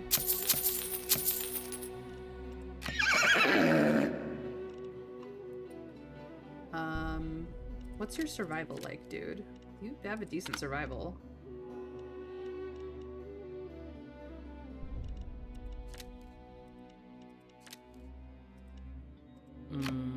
This is gonna be easy for you.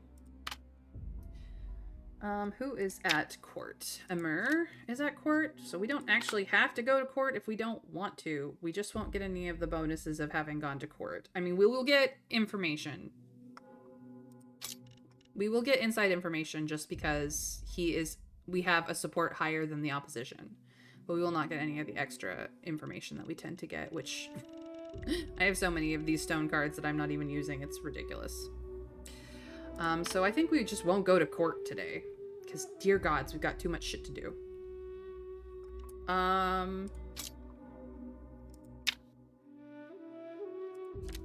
That's an accessory. Yeah, this is the only attire on sale, and I'm not happy about that. Fine. Let us buy it. Thank you, come again. There, now she has attire. She needed it. So who manages the estate today? Well, our wife wants to talk to us, and our daughter, for given value of the word daughter, also wants to talk to us. So let's find out what they want. I see. Need charisma and sociability to soothe our wife. Failing the check will generate wife's resentment. Baby, honey, sweetie, darling, please, no. I love you. What's up, Lumera?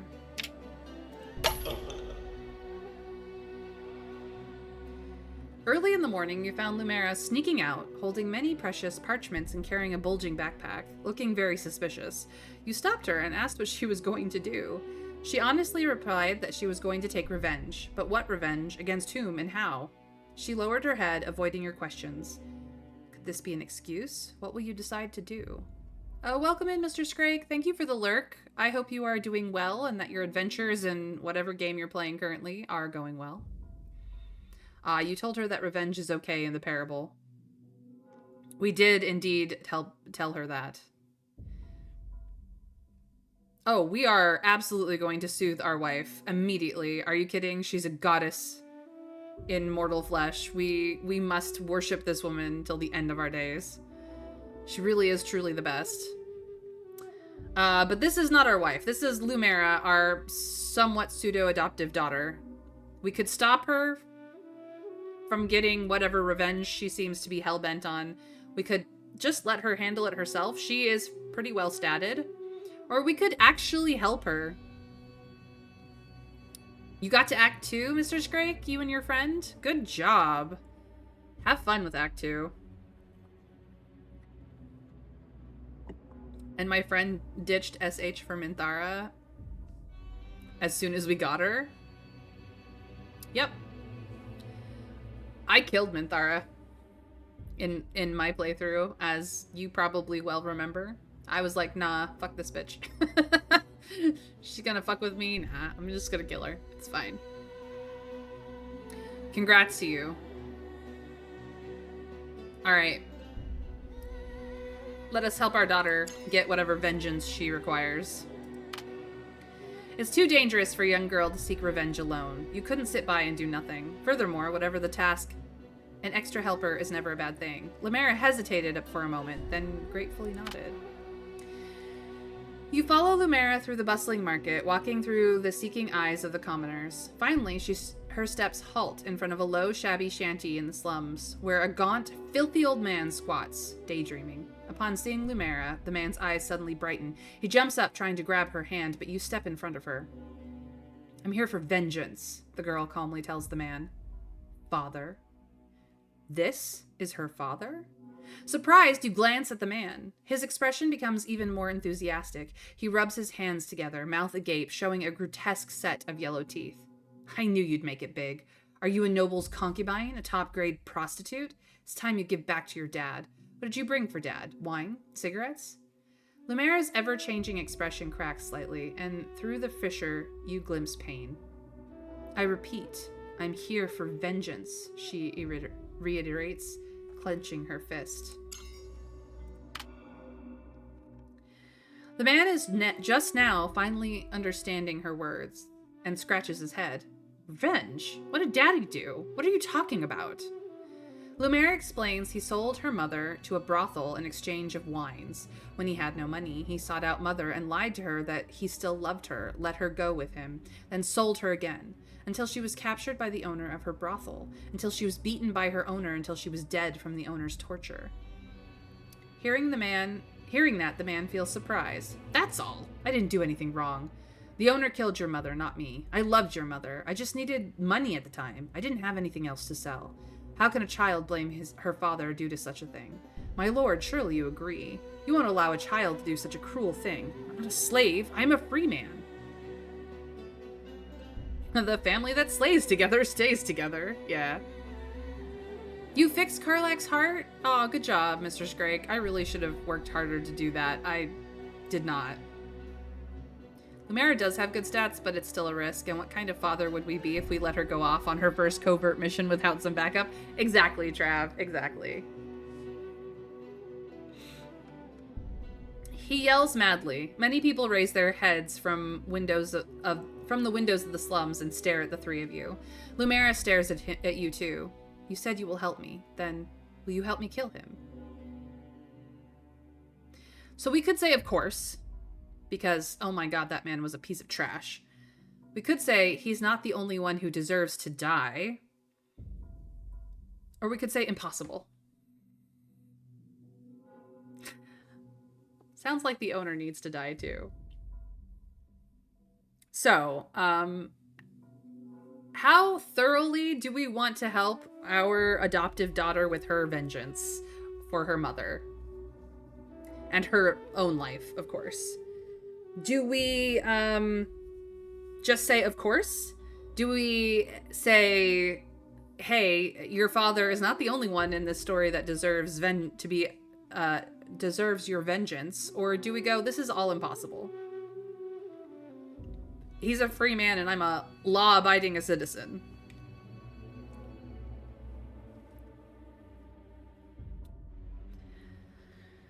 We are backing our girl up every step of the way. Yes, but how much? Is it an of course, or is it a, hey, let's expand upon this? I doubt anyone picks the third option. Rukavi, never say never. I'm sure someone has. It's not gonna be me, but I'm sure someone has. So chat, what's your opinion? One or two? Of course, or let's expand our vengeance and ensure that we get everybody.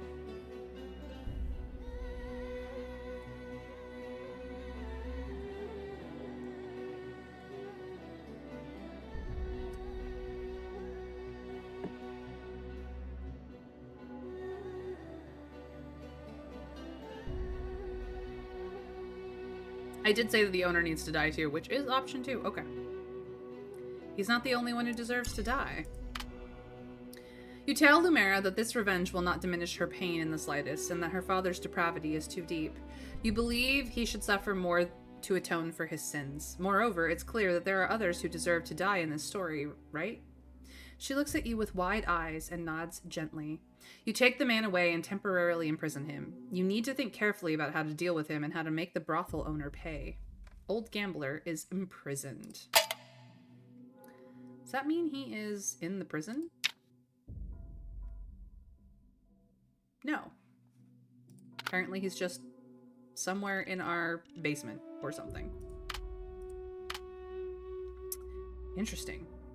That was crazy. Okay, whoop, no, didn't mean to click on that. Who's at court? We've already decided we're not going to court today. Okay.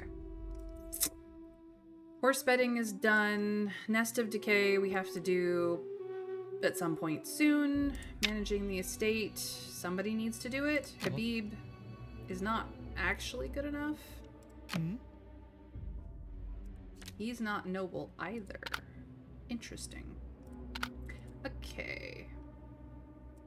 We are soothing our wife's worry because we're not assholes. We bought that, so that's fine. We could send some people to taste test this.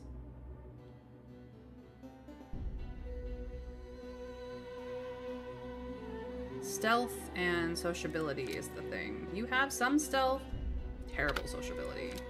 You have some sociability and no stealth. Okay, not the greatest people to send.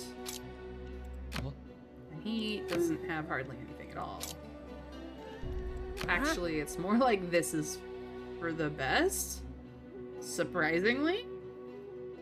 I was hoping to get her to read a book, but apparently that's not what we're working on. We do have a sociability book, though. Don't we? This is wisdom. Yeah, we could have him read this.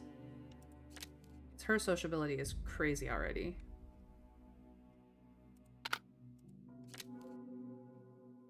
You actually have some, which is a thing. Yeah, that's fine. This needs a bunch of stuff.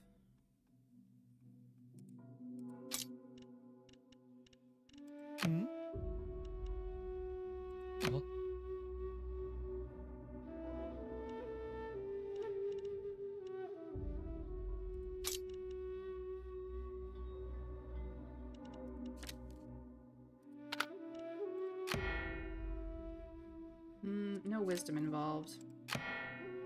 Mystique might be better. Nope, that's charisma.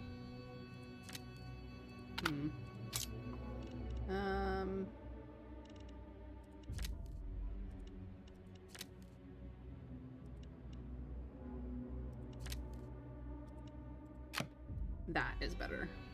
Opportunity is better.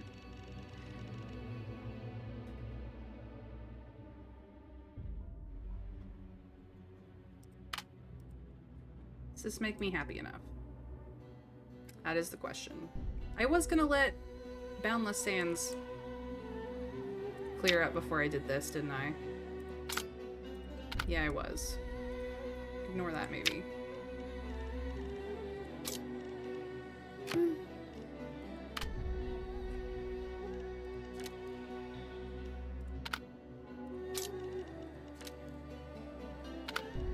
You don't have enough wisdom? No, you have 3. That's pretty good.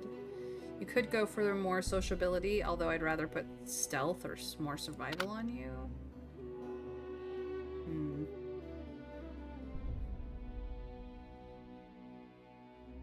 Can't go to the bathhouse. You don't need the fighter.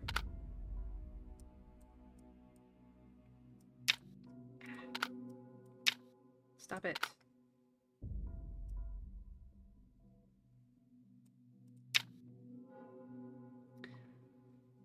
What if we switch this out?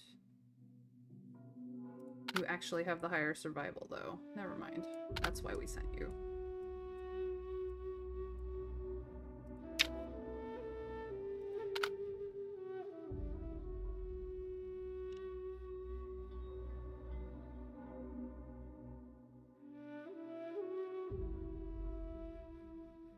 Bramble, welcome in. I'm very quietly considering many things.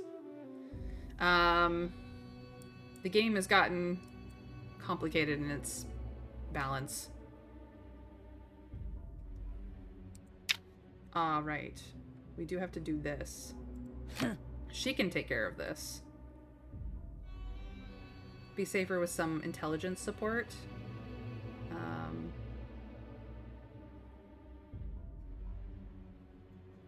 But you can break a bloodshed card up. That's why we haven't done that. Because we are hoping to roll a bloodshed card, so let's...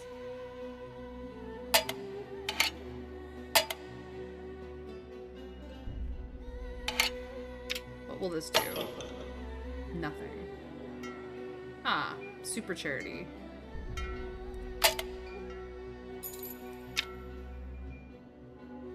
Have to take action personally? You must know how to do bad to do some good. Failure will lead to your money being stolen. Okay, so unfortunately, I need to do this, but when does this resolve? This resolve, it doesn't... I don't need to worry about it for 3 days. I would much rather solve this. And we need more stealth. Not that one. Not that one. Opportunity it is. I don't think we have stealth anywhere else. Yeah, that's combat. Oh wait, tactics is stealth. Never mind. Maybe we'll just really stealth it out. Let's just get this done. We will soothe our wife later. We don't have access to our wife until we've done it. We need 2 people for this.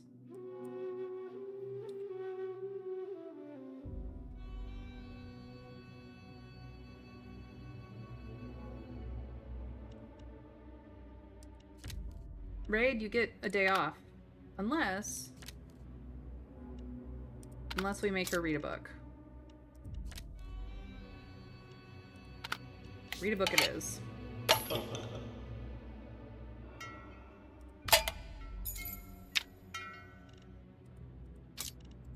Get some more wisdom.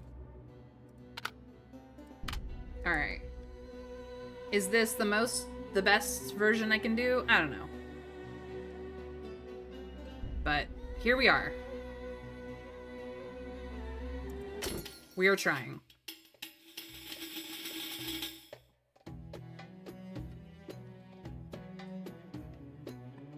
People still show up. For certain reasons, you need 3 more days to restore the family business. Alright. So basically we cannot make money from our own home because we've lost some influence in the court. Whoops. But we've not really shown up to court, except we still get gossip sent to us, which is fine. The Sultan becomes weary and we get nothing more for that. You venture into dark alley's depths among rare tall walls and iron gates that withstand soldiers, but still reeks like a dump. Alim's fists clench. It's them. They always eye my pups. You ask who they are. Beggars of Dark Alley. I'll obey an old man called Whitebelly, constantly trying to make my boys beggars. This time they outright steal. You recall Dark Alley beggar children, often disfigured, tugging on passerby's sympathies, and lively, healthy Hymir comes to mind. Action is needed. Your words can split steel. Almost everyone in the Dark Alley knows you. They gather around the beggar's hideout, shouting your command. Open the gate! Under this pressure, the gate opens, and an old man with disgusting white sores covering his belly emerges. What's this all about? He squints at the crowd, then notices Alim. Oh, it's the old mutt searching for his lost pup. He ran off, who knows where, nothing to do with me. The angry crowd seizes him. Meanwhile, Alim rushes straight into the squalid den with you. We need 6 successes out of 15 for this to work. We got 9, so I think we're okay. Unexpected discovery. This garbage heap harbors numerous small beggars. Most bodies are crippled, some not yet struck. You inspect each, searching for Hymir's trace. Suddenly, Alim snatches something from a small beggar's neck. It's a crude wooden whistle. This belonged to Hymir, handcrafted. That old rascal must have dragged my boy here, forced him to beg, beat him. When Hymir refused, the beatings worsened, or maybe killed him, leaving this whistle for others to find. He clutches the whistle tight. Perhaps questioning Whitebelly holds a chance, or slaying him offers Alim relief. We send our rider. Victory means reward, failure means a loss. Horse betting, check. Easy. Congratulations. We doubled our bet. We weren't up against an experienced rider, it was fine. Super charity. Only a fool would do charity in a slum. Scholars have found that those with property less than 20 coins possess no spirit, neither knowing gratitude nor compassion. Anyway, this should count as a true act of extravagance. You negotiate with the gangs in Dark Alley. Easy. You persuade the gang to help you assist orphans and the elderly, which also helped their reputation. The Sultan mocked you in court, but allowed you to destroy 1 Sultan card. We got stealth and piety, I think. Wasn't that big of an extravagance.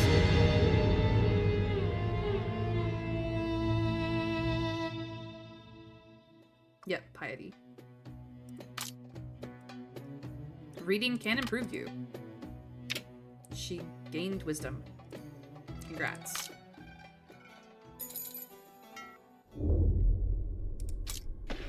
Time for another card. Finally! Finally. We have 10 cards left out of 28.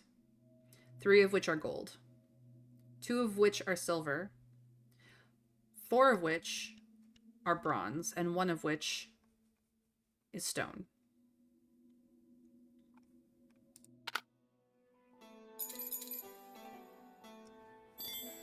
The guest house has refreshed.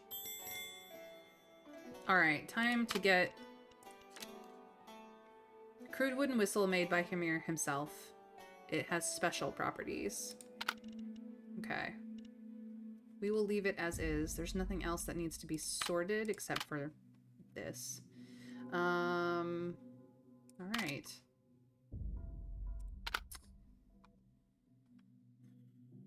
Who's at court?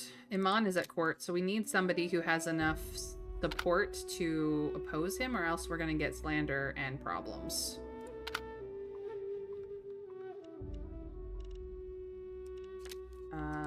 You only have 1 support.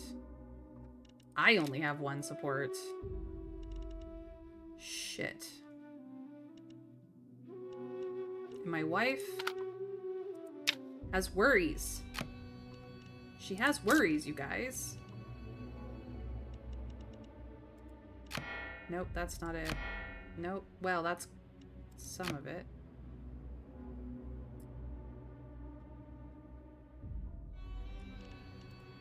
No, that's the one I wanted.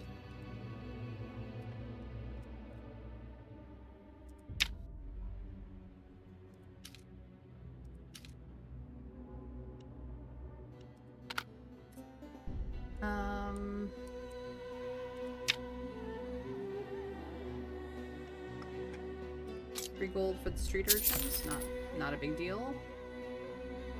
Whitebelly's subordinates are not just Hamir. They're a large group of kids. Some missing arms, legs, some ears, eyes, but each with a mouth. You've killed the person who once enslaved them, and something like hope now rises in their hearts. Specifically, most of them just want to eat. Aleem wants to slice up that beggar leader. Yep. Different Sultan cards have different effects. Maybe one can make him speak? Special evidence or acts of chivalry might open his mouth.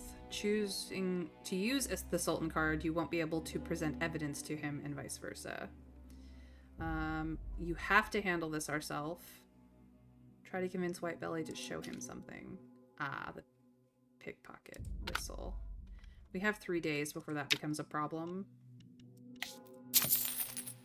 Double our money. And now we have no more money.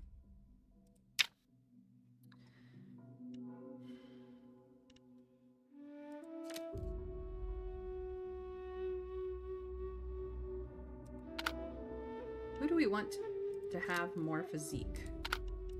That is the question. You definitely need it. Jeez Louise. You don't. You don't really. Habib himself could use it. Alright. I said I was gonna wait until these guys came back, but no, that's fine.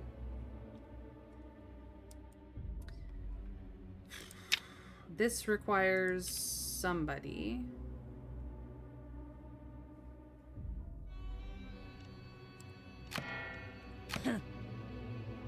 She does not need any more assistance than that. We're just gonna deal with it. We're just gonna do it. Lumera is best for this. And we have nobody in court. Which means this slander goes up to 3, or actually 4. And we're gonna get a complication from the Sultan.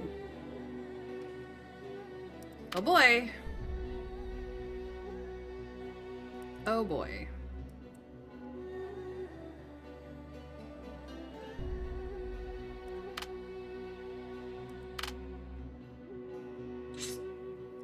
Oh boy.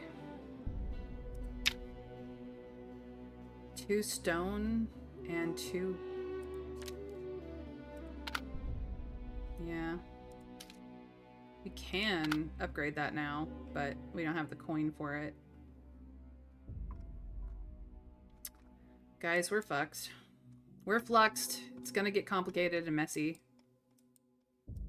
Wish me luck. The poor aren't really people? No, they're children.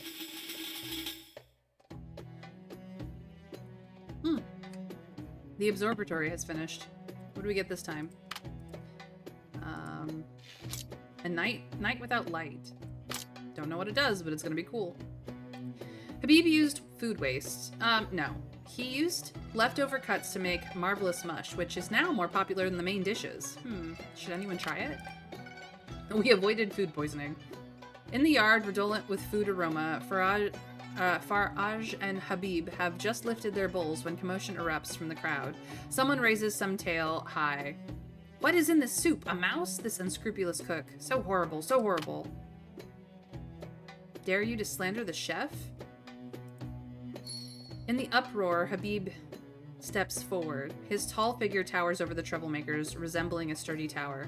Care to show me that mouse? The man hesitates, weakly tossing it to Habib. Indeed, it is a mouse. However, a mouse's neck is fragile and would snap if overcooked. Judging by this one's state, it was placed in the soup soon after being submerged.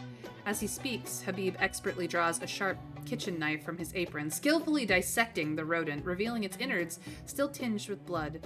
Everyone witnessed the mush simmering all morning. The troublemaker stands silent, mumbling misunderstanding, while retreating before trying to escape, but finds themselves trapped within the crowd, caught firm by Habib's iron grip, dragging him away into the adjacent room without further ado.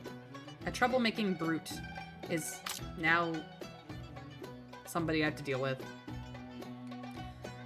Some so-called champions of justice decide to challenge you. It didn't mean to.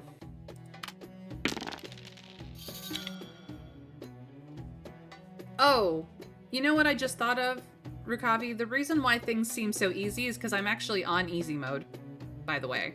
My chat decided they wanted more story than challenge, so that isn't to say that our next run may not be more challenging, but that's probably why things are like at least one single success, which I just destroy so easily, whereas you are used to having them be 3 or more, probably because you were in the demo mode playing on the normal. Yeah, another captive for later, maybe.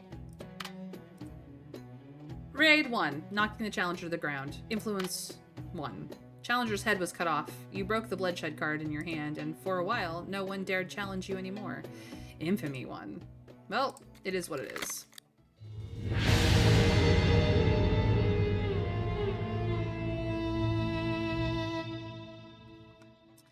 Challenge me at the risk of your own head. Now everyone says the Sultan card freed your nature, allowing you to do what you love most. Rape, bloodshed, what others think doesn't matter much, but what about Maggie's thoughts? You try to comfort your wife.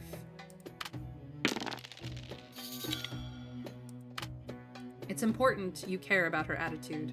Of course, you understand Maggie's worries. At the dressing table, you embrace her from behind, inhaling the scent of her long hair, sharing your inner struggles. These honeyed words may not be entirely sincere, but Maggie felt what she needed most, your need and respect for her. She turns to rub her nose and cheeks against your face, telling you she will walk with you no matter what that path you choose. And we got more sense of happiness. People are still willing to come, but we need 2 more days before we can actually make money again. The slander grows by the Sultan's ear about your misdeeds and your disrespect. If there were even one person to speak for you, it would have been difficult for such weeds to take root, but unfortunately, there wasn't. All the absurdity of the endless debates and debacles have left the Sultan thoroughly exhausted, so he will relieve himself from court for a few days. Your recent actions have not aroused any suspicion, but we are still slandered. Noble +1. Whitebelly's subordinates are not just Hamir. They're a large group of kids, some missing arms, legs, some ears, eyes, but each with a mouth. You've killed the person who once enslaved them, and something like hope now rises in their hearts, but specifically, most of them are just hungry. You buy up almost all the flatbread and grilled meat in Dark Alley, quickly arranging for clean well water to be brought before anyone chokes. Some kind people even bring some porridge and cheese, all of which vanishes into the street kids' stomachs like a whirlwind. Whitebelly used to be a force to reckon with in the Dark Alley. Many people come specifically to watch these disabled children eat, praising your generosity and kindness, though plenty mock your foolishness too. When the last street urchin eats until sprawled out on the ground, the crowd laughs and disperses. As you plan your next move, Aleem discreetly slips a wad of money into your pocket. I picked it from everyone, he winks at you. Consider it their tip for watching the show, right? Haha. He puts a finger to his lips in a hushing gesture and disappears into the crowd. So, street urchins have now become one of ours. The dog racing. Of course, we go dog racing. We just need a single success. She's running. Do we pull ahead? Absolutely. Do we win? You know it. And we doubled the money we spent on that.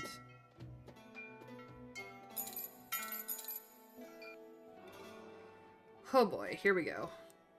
Lately, you notice Shama seems a bit melancholic, and your relationship encourages her to confide in you about her experiences.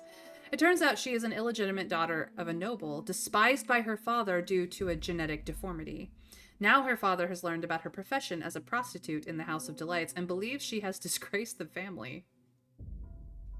Dude, you didn't support her before, so now she's doing everything she can to survive in the world, and you're mad anyway?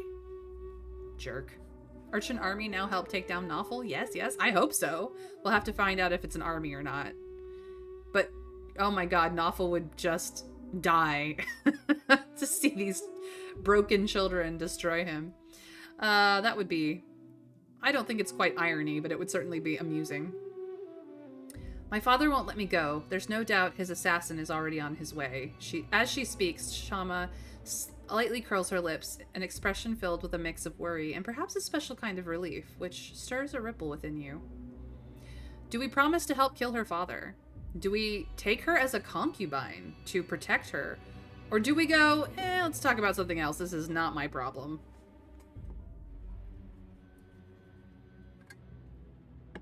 We worship the ground our wife walks upon, but that does not mean that bringing Shama into our household is necessarily problematic. The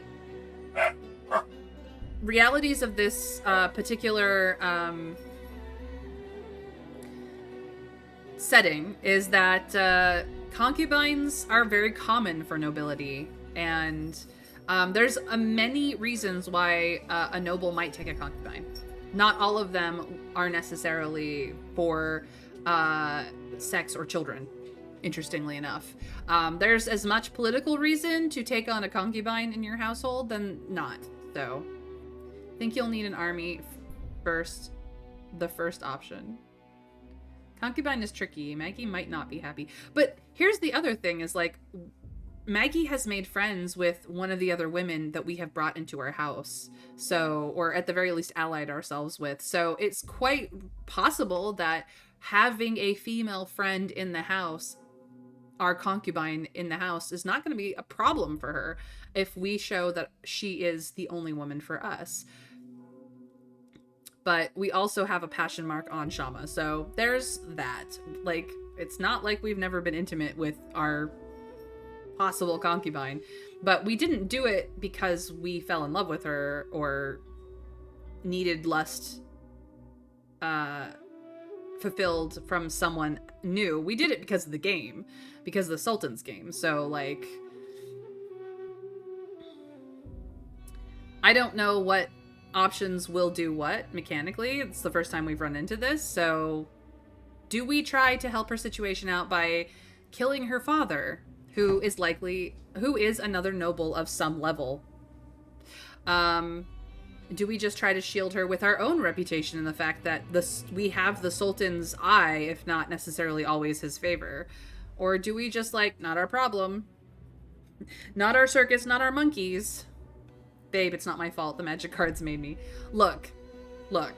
It's true, though, Rakavi. Like, you can show her the magic cards. There's...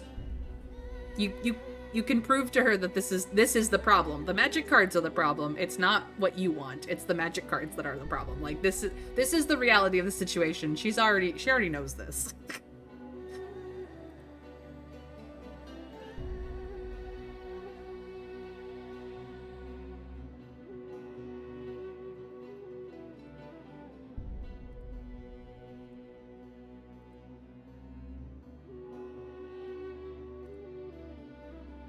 I'm just saying.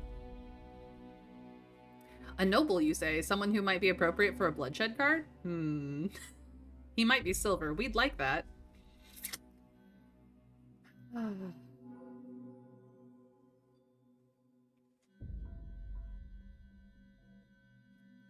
We all know I'm not going to pick the third one, so...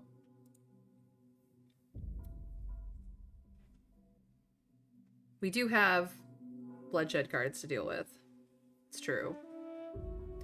But if he is not a gold level noble, this could be problematic for us.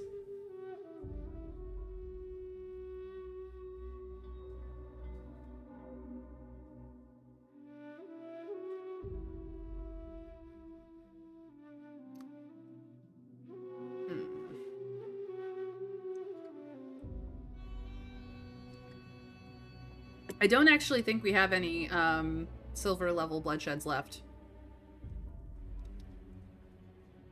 So it's gold or bronze at this point. I could be wrong. I'd have to look.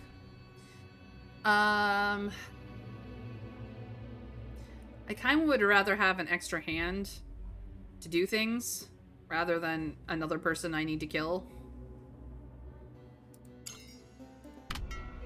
As long as you step in to redeem Shama and marry her, wouldn't everything be resolved? This is a misguided idea, but it's also the easiest way. Shama listens, covers her mouth, and laughed. Sure, my lord, I'm waiting for you. As she says this, it's uncertain how much is in jest and how much is serious. The only difficulty for you now is that this requires a large sum of money. Well, great. Your previous diligent attitude impressed the vizier, who informed of your responsibilities as Sultan's trusted minister under his guidance. Timely address, Vizier's state affairs. Event lineage investigation has appeared. I think that is the slander event that has been generated. The dog racetrack is about to host a higher standard of gambling, reserved only for the most lavish and bold guests. This game requires larger bets, and why not try using a prestigious Sultan card? Of course, I mean the extravagance card. Hearing of an elite race and tougher canine competition, Ferris confidently pats your shoulder while holding on to Luna. Hey, my Luna will surely win. You're not smart enough if you don't bet on her. Ah, and our daughter. The brothel owner heard you captured Lumera's father, and he seems quite uneasy about it. He wants to host a feast to personally apologize to you and your servants. You summon Lumera and ask her. The owner probably wants to spend some money to stop trouble, and if he's ruthless enough, he might even try to kill you at the feast. What's your plan? The girl kneels on the ground, obedient and reverent. It's up to you to decide. You ponder, thinking of a strategy. Take the money and settle it? Life for life? Or use him?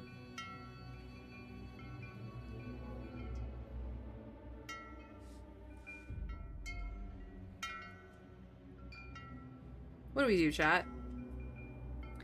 We could be bribed, which I don't recommend because that's... I mean, yes, we need a large amount of money right now, but I'm pretty sure we can make a large amount of money with the gambling that we have on offer. Lumera wants her revenge. She's sort of settled into this. Life for life is kind of what that means. It's very straightforward, and it means that we have to kill yet another man. May rolled bloodthirsty. Time to go stabby mode. Yes, I did. It's time for Plague Dr. May in Darkest Dungeon 2 to go stabby mode.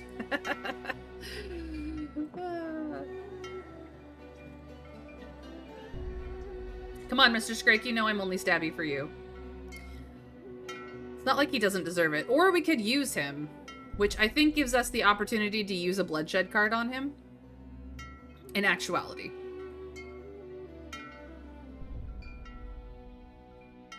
What do we think, guys?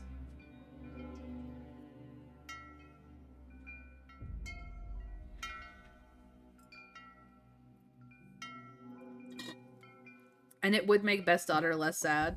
It's true. It's true.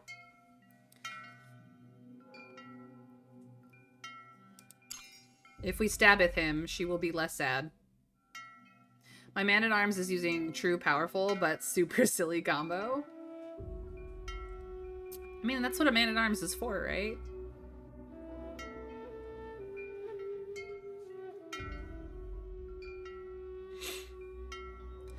Well, chat, I think you guys want to just stabby the brothel owner. Oh, Bellow Plus? The 3 dot on the entire enemy team? Yeah, that is powerful and super silly. Protect girl, kill me guy. Well, thank you, Bramble. Alright, life for life, it is. The death of Lumera's mother is directly tied to the brothel owner. What a poor woman, what a poor child. You look at Lumera with pity and pat her on the head. I will make him pay with his life, don't worry. Lumera nods heavily. She is ready to attend the feast with you, to face hatred, to face blood. Event in Shadows has appeared. She's our dearest, darlingest daughter. Alright, what shenanigans will you give me? Carnality. Carnality.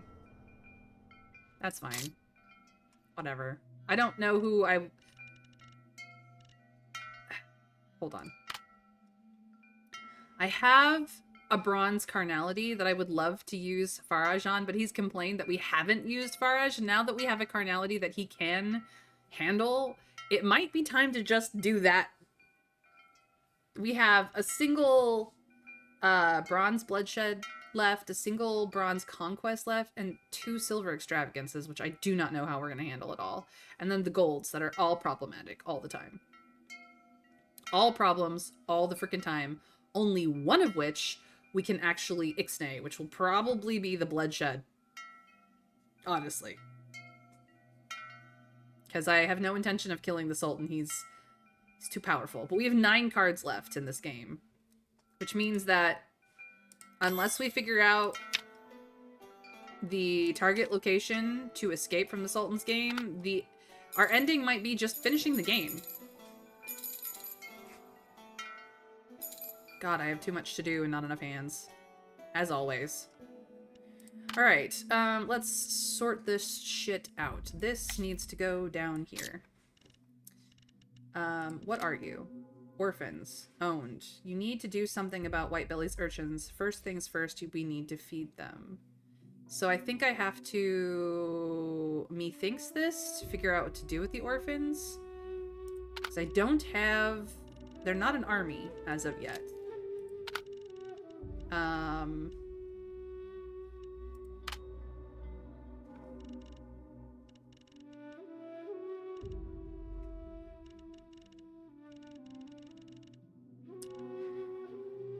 We do have this. This will take up a silver extravagance. So we have a way to deal with extravagance at least once, just not necessarily twice. Okay. Alright, let's see what we've got going on here. Another book hunt. Too much shit to do, not enough hands. Alright, let's see what this methinks gives me. What kind of place can we arrange for the children? Beast of Burden.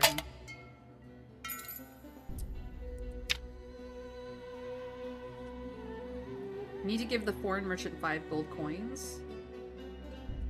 Okay. Find Berat. The guy who wheels and deals between the Sultan and foreign lands. The thing is, he only takes on mute or deaf kids. Figuring their silence works in his favor. Every day, by putting the children into methinks, you can come up with an idea for their placement. If you don't like the current idea, leave it alone and wait for the next one. So this is sleight of hand, cheap scams, and juggling. Begging is much easier on these long trade routes compared to the capital. It will cost you a few coins, though. We need to save our money, but we could send the street urchins to become beggars on the road. Interesting. Nobles also want to eat. Or assign it to Habib. Very soon, the great cooking of your guest house became widely known, even among the nobles, who have hinted multiple times that they'd like you to arrange a tasting for them. You can host him with any feast, or purchase ingredients for 5 gold coins to prepare a meal on the spot. So, this I've got time for. This I need to resolve soon. The owner of the dark brothel hosted a feast inviting you and your servant, Lumera. You had already decided to make him pay for Lumera's revenge. Cannot bear the consequences of failure, so make sure you are fully prepared. Bloodshed or conquest of bronze. Or lower.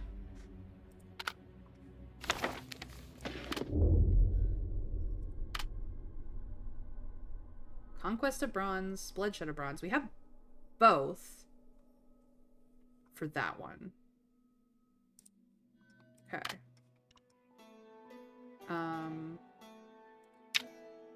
We've got 3 days.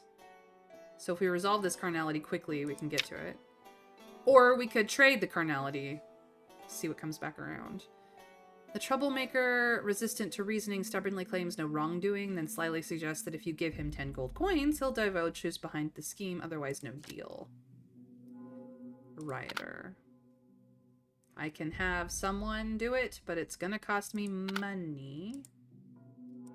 Here's the new racing. We can use this opportunity to break an extravagance card of any tier. But it costs fucking money, which we don't have.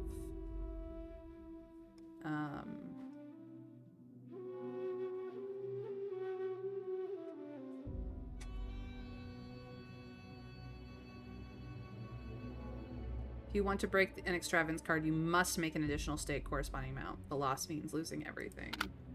Okay. Book hunt. This resolves tomorrow. Troublemaking mouse. We can, of course, do bookstore rendezvous, which would deal with the carnality immediately. I think it's the location that technically procs, so maybe... And can I do? No, I cannot. Maybe I could do this? And then it would just... This cardinality card would be set here. Interesting. Or we could just go to the House of Delights. How much money? 30? Okay. And we could use up an extravagance card here too. You must open this ritual within the limited time. Okay. Jesus. Beast of Burton. And we need someone to manage the estate, which we're still not making money of. Lineage investigation. What is this about? You have a choice to make.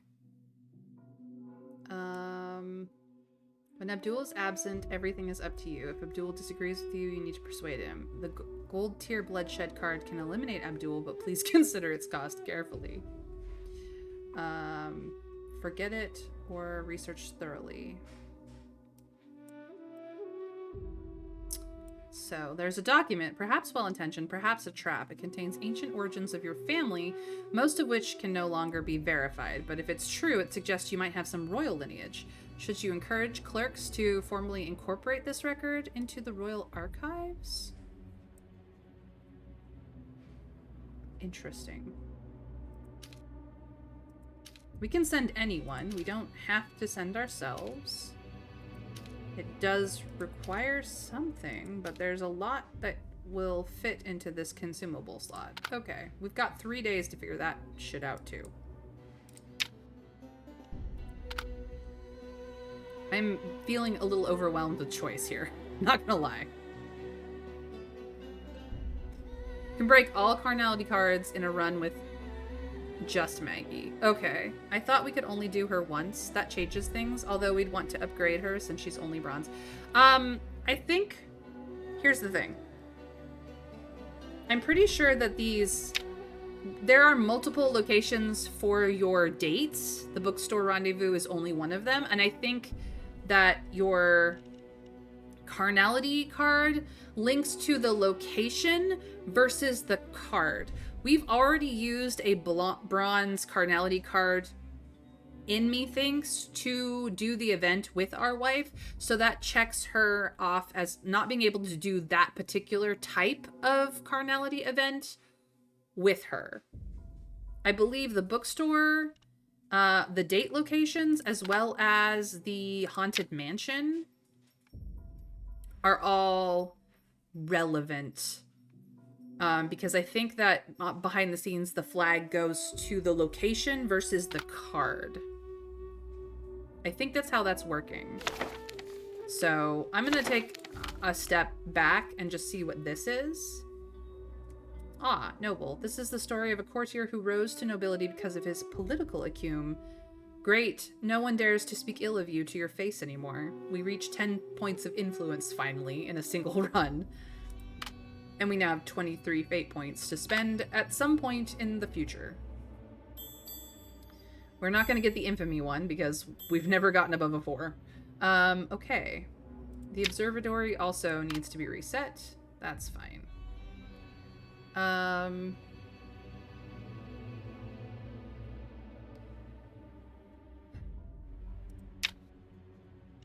would like to double my money here. I do not have to use an extravagance card. This super high-class Dark Alley dog racing just, it expires in a day, so we kind of have to use it, but at the very least, this way we can make money. So, we'll make money there. Okay. We don't have court to go to because the the Sultan is too tired for that. This requires us to spend money. We don't have the money, so we're just gonna have to let this one expire. We do need something to go on, someone to babysit the house. But Habib can be sent here to deal with this. And we also have one last feast to deal with that. So that will resolve and be fine. We're waiting for Boundless Sands to resolve. I didn't click on that. To deal with White Belt or Into the Shadows, I think. No, this requires other things.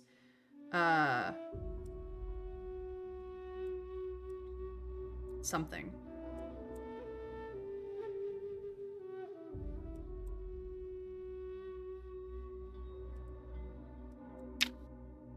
No, stop clicking on things I don't want. This requires us in Lumera. I don't think we'll need anything more. We don't have a Bloodshed or Conquest card.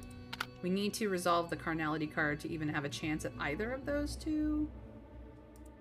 Lineage Investigation we don't have to do personally, so maybe the Roaming Swordsman can put in a good word.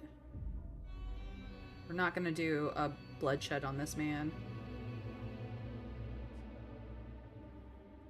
Research personally. I don't have any, like, I don't know what consumable would be good for this. Maybe inside information? Your sociability and charisma are shite, so this would give sociability and wisdom. That might be fine. I don't have... We'll have to do that. That's what I'm sending. State management. No. We're gonna deal with this first and hope that that settles that.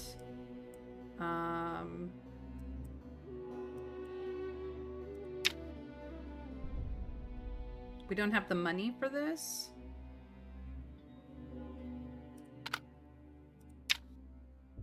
That we're waiting on a card.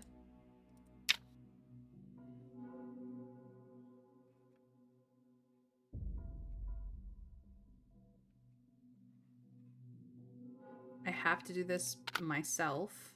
I'm busy. The book hunt is a survival wisdom. Huh? I don't need the book though. So maybe we just don't participate in the book hunt this time. That might be for the best.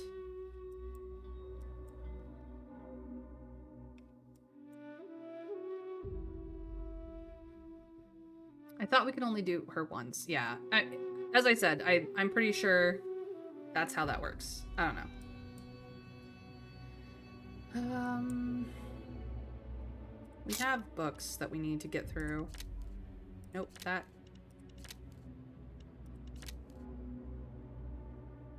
More stealth, more combat, or more magic? I think I'm gonna give her more magic.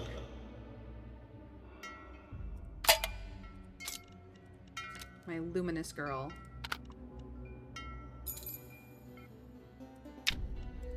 Have magic.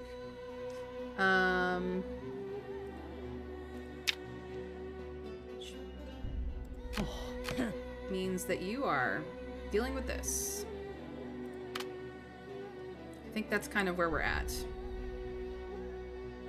I'm sure I've forgotten something that needed to be ticked over. The in-depth investigation, I just don't have the people to deal with. This guy is a prisoner. I can do nothing with him. Okay. Lots of things will resolve. Hopefully nothing too terrible happens. Cross your fingers, wish me luck, chat, because this is getting crazy. So crazy. Hey, PP! I hope your stream is going well. If you're not following PP, Psycho Phoenix is amazing. Please go follow her. We're probably going to raid her later anyway. Also, there's an ad break coming in like 30 seconds or so, in case that's relevant to you. I appreciate you for going through the ads because, believe you me, it does help. Every little cent helps. If you want to skip them, there are options like Twitch Turbo or subscribing to me. Both are options. Absolutely 100% optional. Just saying. Gamer Night! Hi, how are you? It's been a hot second, my dude. You don't have to apologize to me for not being around. But you're gonna be in an ad, so I apologize for that. I hope you are well. Let's find out what happens in the Boundless Sands, shall we? According to the ancient maps passed down through Jabal's family, there is a fertile oasis in the middle of the Great Desert, untouched by civilization. To venture deeper into the unknown, it is necessary to stop by the oasis with its lush forest and gentle lake for supply. We must cross the desert and establish a base. We need at least 10 successes out of 19 to reach it. 11. Winning. You have Turbo? Oh, I'm so glad, Gamer Night. I'm so very glad that you have Turbo and you don't have to deal with the ads. I feel bad for anyone who has to watch them, but they do really help. I mean, just a tiny, teeny bit, but thank you. All right, success. The adventure party has returned. They encountered sand raiders, giant scorpions, terrifying quicksand, and wolf packs, not to mention the scorching heat by day and the bone-chilling cold by night, along with hunger and thirst. But it was all worth it. They described the sweet spring water, the verdant forest, and the golden morning sunlight, a sacred and beautiful sanctuary that can be passed down to the generations to come, unknown to the Sultan, far away from his tyranny. Oh. We've learned some things and people got some survival. I think we can get out of this game now. As long as muting and ignoring helps ads. Yes, Rukavi, just you being here is a blessing on my life, okay? You know, I don't know if you follow me. I don't know if you want to continue following me, but you just showing up and hanging out and even talking to me is just the best thing ever. And I appreciate every single one of you. So whether you're lurking or participating, whether you are using channel points to make me do things or not, I appreciate all of you. So just know you guys are all the best friends that I could have. Yeah, Jackal's leader, gonna give us some scratch. Let's go. And another slave awaiting death. Jeez Louise, what are we supposed to do with these mens? I'm gaining mans and I don't need them. The gold bird also gives us another gold die that we won't be using anytime soon. People have come to the estate and we won't make money off of it till tomorrow, which is problems. Nobles want to eat. Very soon, the great cooking at your guest house became widely known, even among nobles, who have hinted multiple times that they like you to arrange a tasting for them. You had Habib entertain him. Habib's skills are undeniable, even turning reheated leftovers into something palatable. The gluttonous noble leaves satisfied, his gluttonous performance entertaining the crowd, who extols Habib's cleverness while mocking the noble glutton. On hearing this, your mixed reaction leads to inquiring further, with Habib simply differentially explaining he dislikes the man's overbearing manner towards you. Aw, we have a very loyal chef. Our notoriety's gone up, which is fine. Books separate people and prevent them from seeing you. This is a world just for the two of you. Afterwards, you both tidied the books that had fallen to the floor, sharing interesting finds and gently caressing each other's faces while smiling. The Sultan admired this kind of romance. I heard he later visited the Royal Library a few times. Signs of Carnality Bookstore. Alright, let's see what we get next.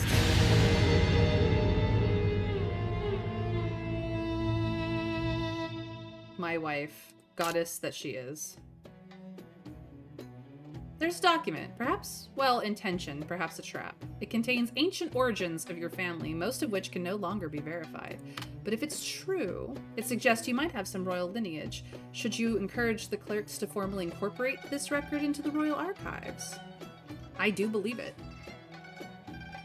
If by accident this document was archived as an official record, raising no controversy, but in fact many people are closely watching this matter from the start, and you have exposed your stance. Well, that could have gone better. Higher stakes gambling. The fall of Luna. The cage opened and the racing dogs rushed out, chasing the fleeing rabbit. Luna, its usual lightning speed, was hampered when it suddenly dropped its head. Its rapid pace made it hard to stop, and it rolled forward, crashing its neck against the track's barrier. It came to a complete stop, tongue out with pink froth escaping its mouth. The spectators gasped, and you saw a flash near you. Ferris had already rushed onto the track. Amidst the intense noise, you helped Ferris carry Luna back to his room. The poor dog was already dead. Tears shimmered in its beautiful eyes, and no matter how hard Ferris tried, he couldn't close them. Its neck was broken. Racing dogs are built for speed with little protective fat, and one fall it can be as fatal as demonstrated here. Ferris hugged Luna's corpse, burying his head in its beautiful fur. Please leave. I'm sorry you lost so much money. I'll find a way. But just go, today. I don't want to say anything. And with that, you left the dog track alone. And poorer for it. You find Berat, a guy who wheels and deals between the Sultan and foreign lands, full of dodgy tricks to scrape by. The thing is, he only takes on mute or deaf kids as his little helpers, figuring their silence works in his favor. For the rest, he is willing to show them some sleight of hand, cheap scams, and juggling. Begging is much easier on those long trade routes compared to the capital. It will cost you a few coins, though. You think for a moment. Berat definitely won't teach these children anything decent and will only treat them like animals and tools. Perhaps in a few days a better idea will come along. Better to wait for now. My girl, magic and mystical, and she is thoughtful. Time for another card. Please give me one of the useful ones. Death and destruction upon you. No. I refuse. Finally! Frick's sake. Okay. Crazy shit is happening. I've got too much going on. Like, way too much going on. Like, all the things going on. And they won't even, like, line up in a useful way. Ugh. Okay, let's get organized here, shall we? We've not chased down this rumor.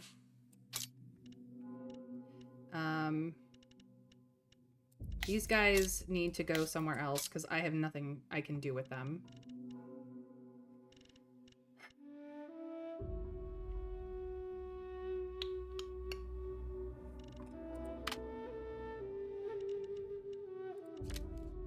This is an untainted land, untouched by human corruption. No magic, royal authority, divinity, law, or even desire has ever reached this place. It's a legendary land, unknown to the Sultan. If we leave this discovery too long, we will not be able to escape into it. That is the problem. So, we now have all the pieces we need for this.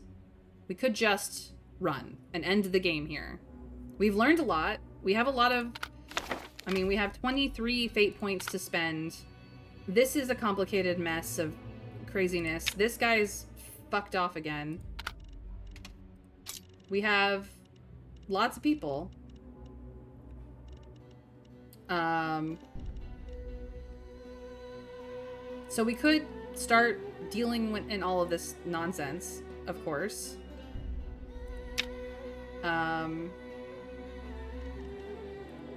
But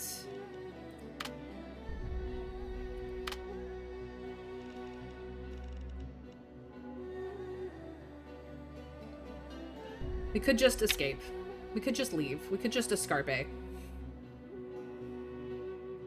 What do we think, chat? This is a turning point. I do want to play a second and maybe even a third run of this game. I love this game. This game has so much to offer. There's so much here left to explore, and I want to do it all because you know how much I love games with story. And if we upgrade our people a bit through our fate points, we'll have an easier time of things. We'll have a different emphasis that we can chase. there's so many events that we've only seen one piece of, and I would really love to get to those, but it's very difficult to do that. If I'm still in run 1 trying to win, question mark.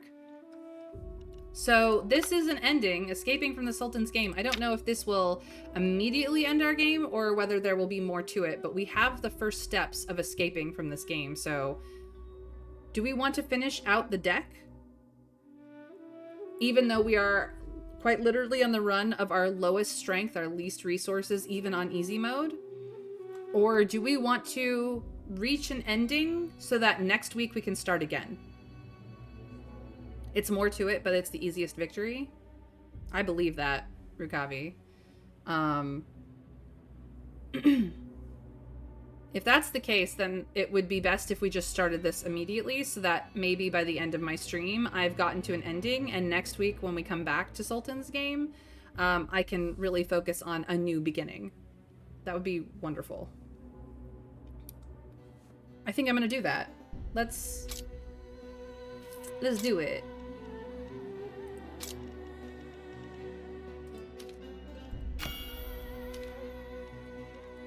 Let's go.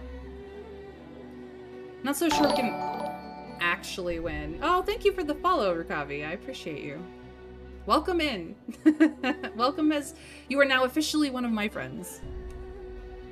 Not sure we can actually win with all those golds remaining. If we can safely escape, that does sound smart. And Maggie did want us to do that. And we're coming up on time to end your stream anyway, so you'd be able to start on Monday. Yeah. Let's do it. All right, so...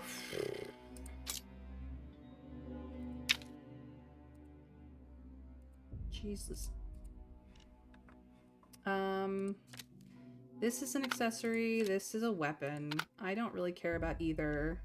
I do want the money. Habib, go fetch the money. Thank you.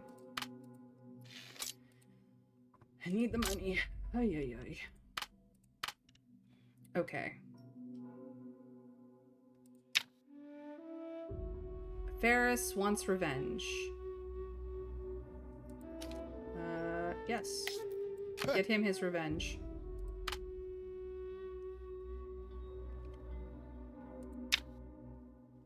You. Raid. Drag him back.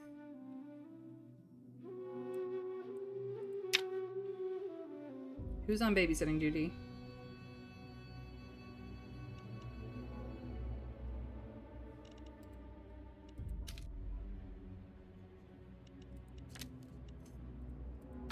Habib, you're on babysitting duty.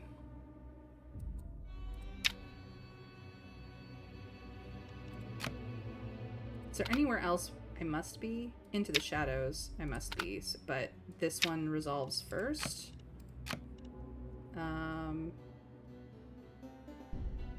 If we choose a card, we cannot, so we're not gonna do that. What do we need? I don't think we need anything more than just ourselves for this, but I'll throw some...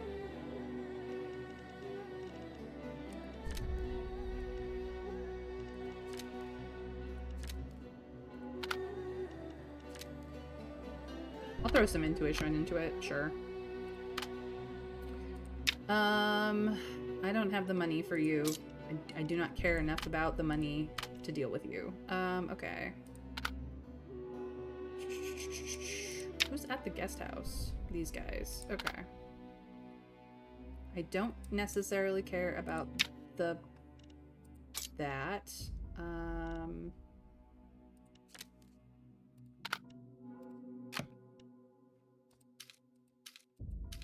Yeah. Okay, that's good. Who's managing the estate today? You are.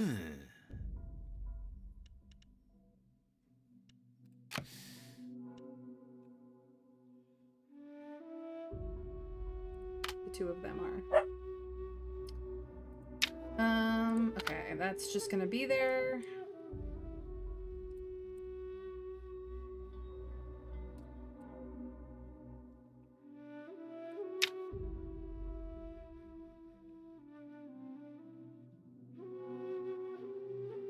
That still has time. We still need to make money.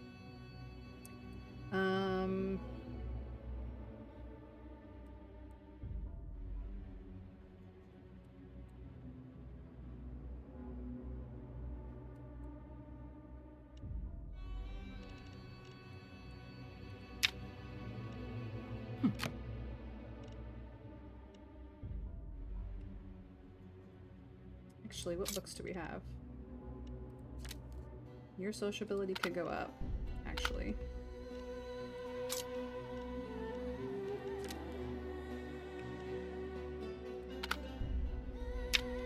She can get news at the bathhouse.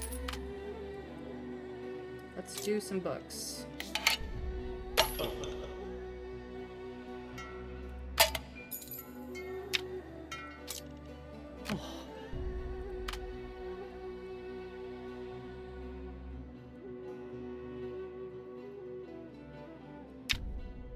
I didn't click on that. Stop saying I clicked on that.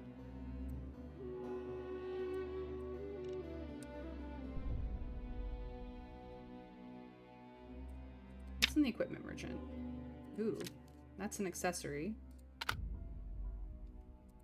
This is an accessory. This is an accessory. It's all accessories.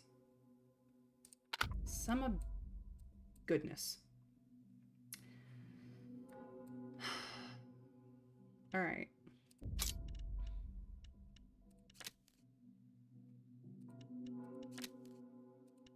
Stealth and combat. You don't have any stealth. You already have too much stealth. Okay.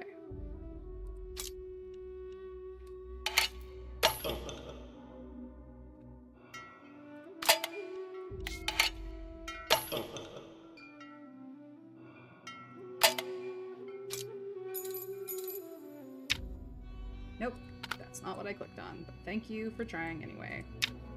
Song of Silence is stealth. My wife needs more stealth. She will be fine. Where is the other book?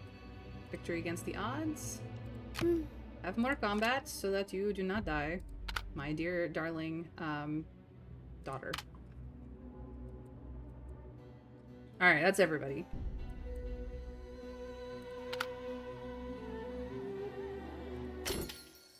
Here we go.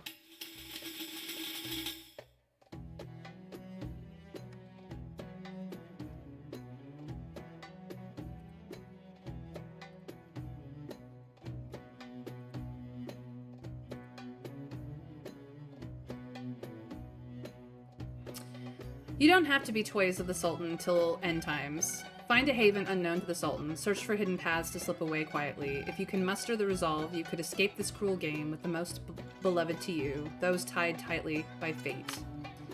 The weak keep your secrets. The women bake bread for the journey. Servants silently help you move unusual supplies, and children sing songs of the departing swan.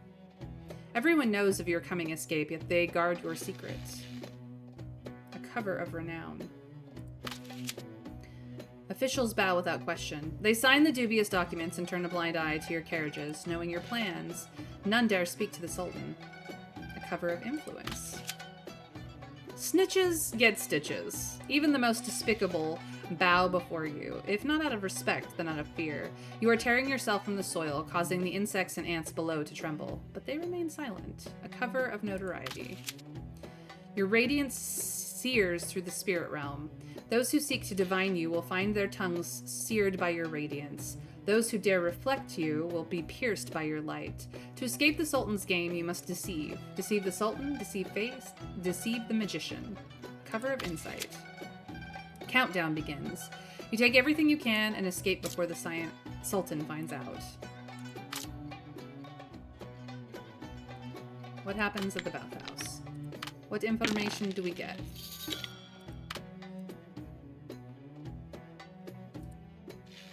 An omen. Nice. A strange merchant invites you to invest in their caravan. They plan to depart soon, traveling along the coast to transport eastern goods to the distant north. If they arrive smoothly, a hefty profit awaits. However, long-distance trade journeys are always fraught with various risks. Do we invest heavily, firmly refuse, or express doubt? We do have a lot of friends and a broad spread of other social stats, too. It's actually your influences that decide how much or little of those you get. And we have so much renown. Oh my god. So, A caravan invites us to invest. Do we invest heavily, firmly refuse, or express doubt? Investing heavily usually works, but do you have the time? No. Absolutely not. We do not. But we could just express doubt and see where that gets us. What do we think?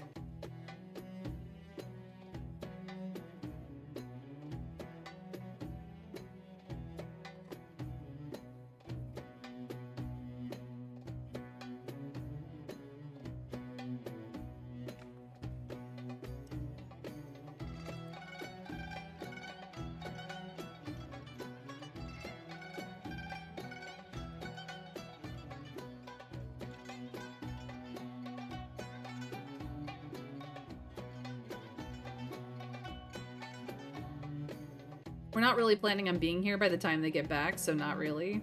That's fair. I'm gonna express doubt and see where it takes me. Ah, for safety reasons, you ask the merchant to prove his identity. Ask for his documents and inquire about the goods they have prepared. In the end, he stammers and hurriedly leaves. They might have been swindlers or smugglers, but either way, your property remained unscathed. Well, that worked out. Aleem wants to slice up that beggar leader with his knife. Considering what the man did, he deserves it. But you might handle it better, like finding out where Hamir is. What's keeping a ruthless trafficker from talking anyway?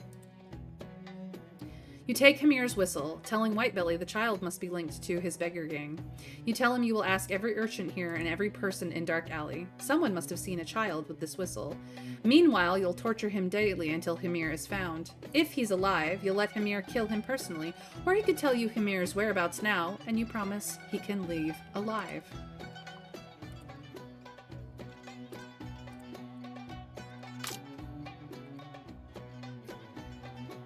People are still willing to come under your house, and now we can finally make some more money. Oh my god. Good, we made money. We didn't get extra, but we made money. Ferris has come to you, seeming more composed now, though his eyes still burn with suppressed anger. I want to avenge Luna. I will pursue this to the end for its death, he says with determined calm. What about you? You lost a lot of money in this unfair race, too. Are you just going to let it be? With Ferris came his 4 slender racing dogs similar to Luna. Before the formal discussion, he introduces their names, treating them as part of the meeting. This is Golden Sun, Silver Mist, Windy, and this one is Abdul. Yes, named after the Abdul you know. After his 3rd sarcastic remark to me in court, I decided to find a dog with his name and have it neutered. He winked at you. Then he pulled out a necklace with a sharp dog tooth from around its neck. My favorite, Luna. I kept it with me, at least a part of it. The dogs gather around you with curiosity, sniffing non-stop. If we get 3 successes, the dogs will love us. They will love us. Ferris is also a JRPG fan. That's fair. They eagerly wag their tails at you, paws ready to jump into your lap, heads nudging into your hand. Who could resist petting their intelligent little heads? Ferris watched with a smile, a trace of affection in his eyes. When they almost knocked you down, licking your face, he called them off. They like you so much, I'm a bit jealous. This means you are trustworthy, he said as he helped you up, his expression more sincere than before. Ooh, Ferris becomes a follower. His opposition, more support. More hands. That is 2 out of the 4 of the Sultan's, his personal guard that like us and follow us.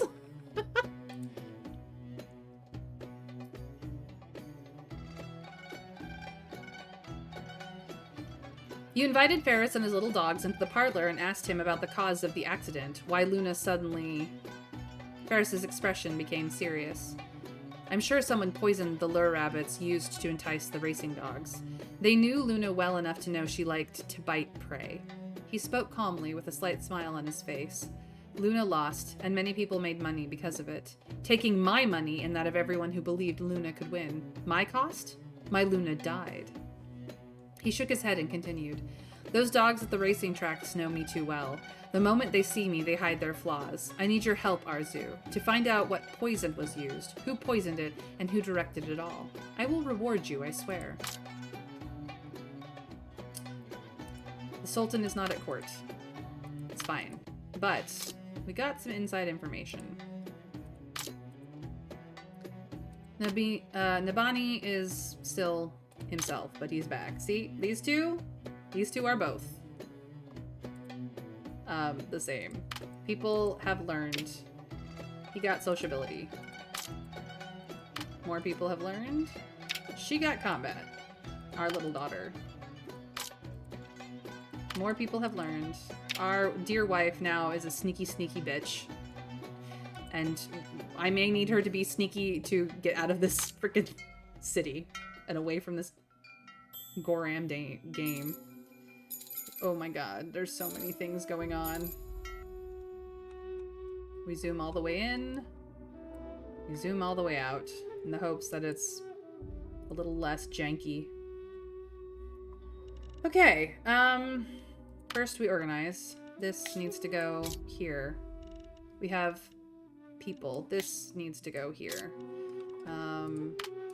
Let's get this shit in order. But yes, he is Sultan's Honor Guard, and he is also Sultan's Honor Guard. We've met all 4 of them. We have only enticed 2 into our service.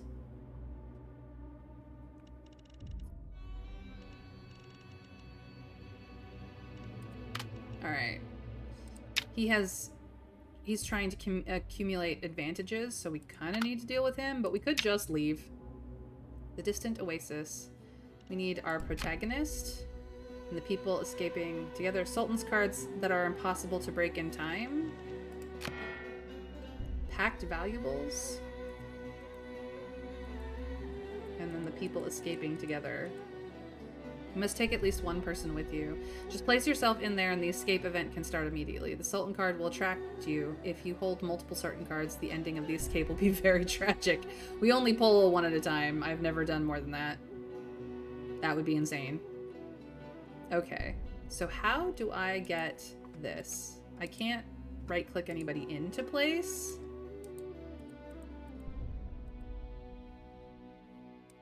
And I don't know how to do the packed valuables, so let's find out, shall we? Adila is reflecting on her growth. If she has not gone through enough combats under your command, she will leave. We only have 2 marks of combat, so she may in fact leave us. Yikes. Can we pull any of this off of her? No. Oh, I think I accidentally grabbed her sword.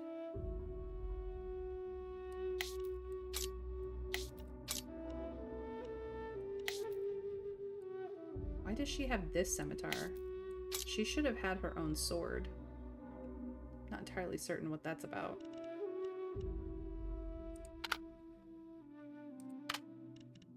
Who has her sword?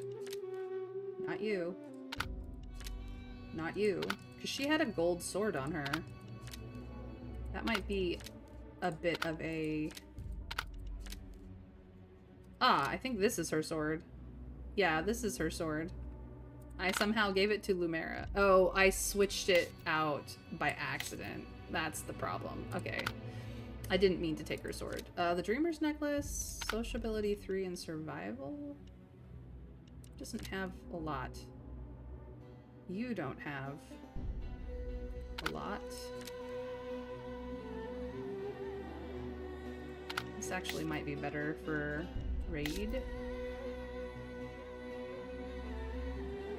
Yeah, much better. Forgotten Mantle is an accessory, so not for you.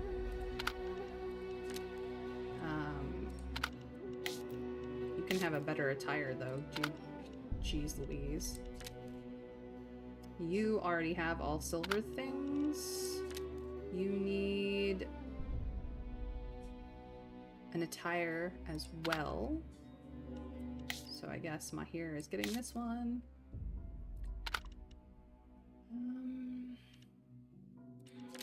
We have given you nothing because you're an ass, but fine.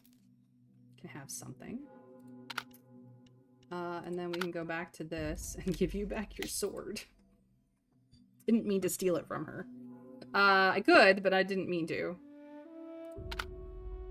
That's going to resolve. Adilla is reflecting on her growth. She is satisfied. Whew. Fighting by your side was the right choice. She is on the path to becoming a great warrior. She got +1 combat, +1 physique. Okay. That is helpful.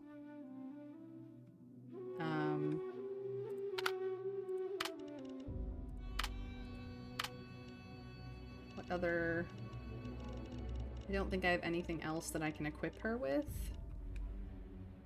Unless I want to move things around, but she's pretty good. It's just her wisdom is low, so...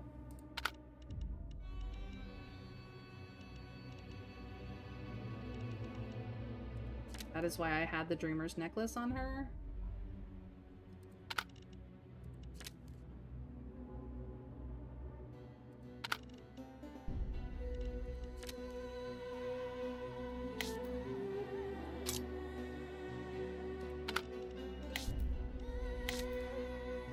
Put that back on. We'll put that on her. And this is also an accessory, so he can keep it for the time being, I guess.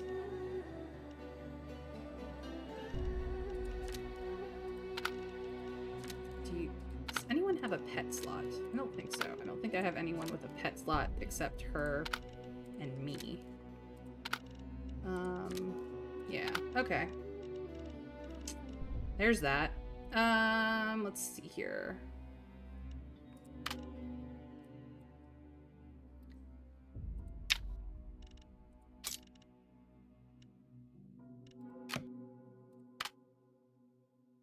Hungry mouths.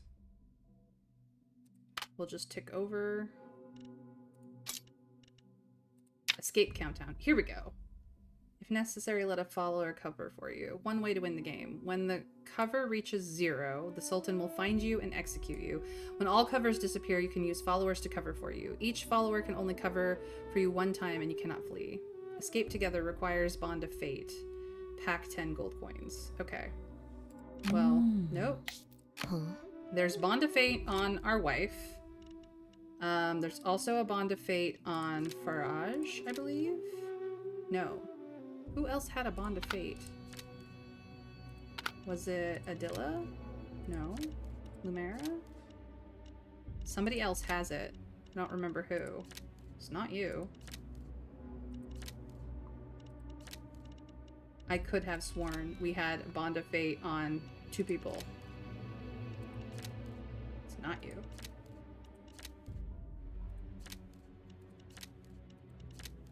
I could have sworn it was him.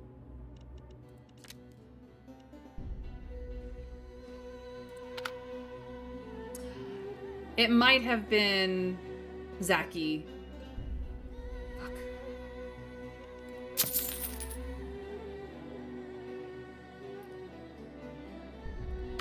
Okay, well, that's doing a thing.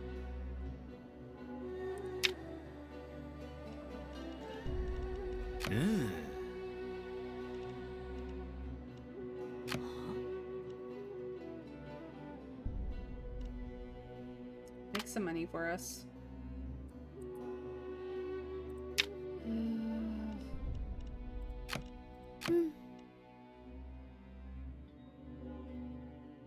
We don't have a bloodshed card or a conquest card. We have carnality, so we're just gonna have to deal with this. The gambling staff are not overly wary of you, so Ferris pleads. At least one follower must be dispatched. You can investigate the poisons, the dog betting operator. Okay, but we need a whole bunch of things. Okay. This does not resolve without us doing anything for it, just like the in-depth investigation.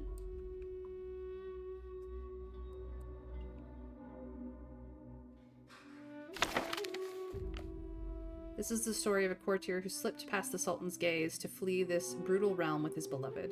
I really hope I can save enough money soon and leave this dog-eat-dog hellhole. Complete escape from the Sultan's game. Well, we haven't completed it yet, but it gave us the fate point anyways because we're attempting it, I guess.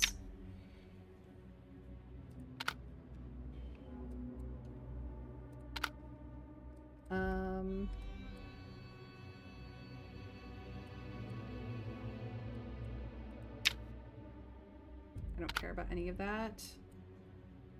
Book hunt I don't care about. What's in the guest house? Nothing I necessarily need. Suppose I could deal with this man. He's not the right... No. No. She's Louise. How is it that she's better? She's Louise. That's crazy. You would think people who are in the Sultan's honor guard would have better stats than this. She's Louise. Whatever happened to Lumera's revenge? We're working on it. We're working on it. I don't have any troops, but we can... We need sociability or charisma up. Nope. Nope. Nope. Nope.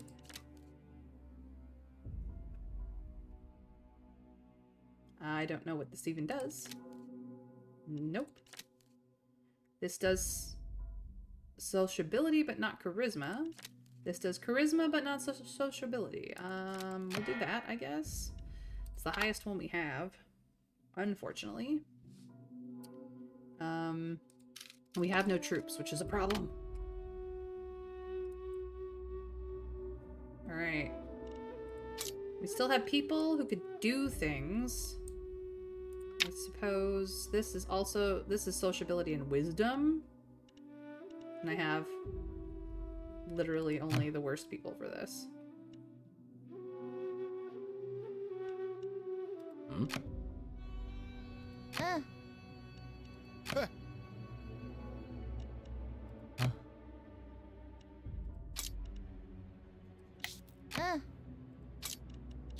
Yeah. 8 and 7.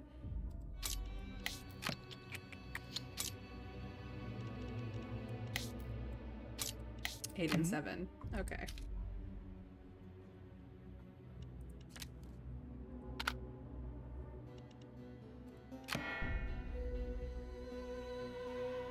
But we must use a conquest card to prove we have the right to interfere. This is gonna go badly for us.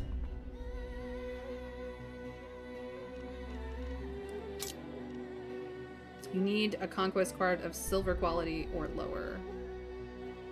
We have carnality, not conquest. That was why we haven't done that. Okay.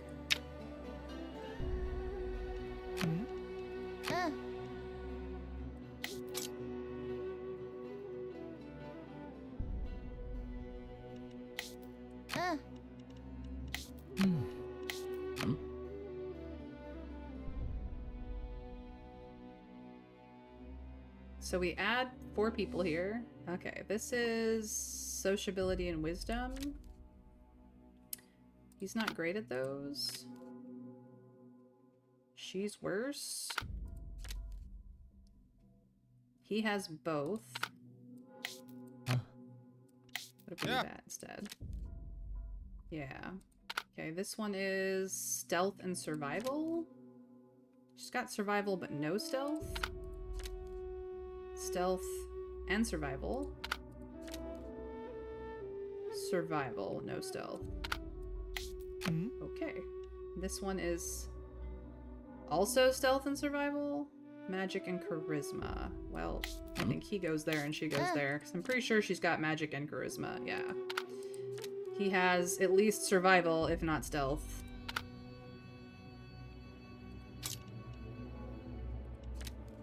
Survival and magic?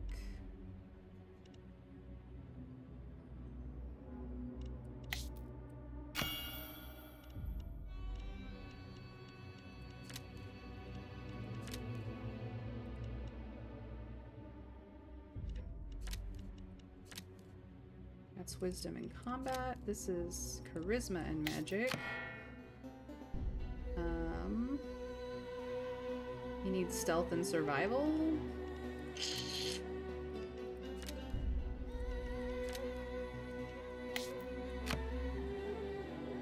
And he needs sociability and wisdom.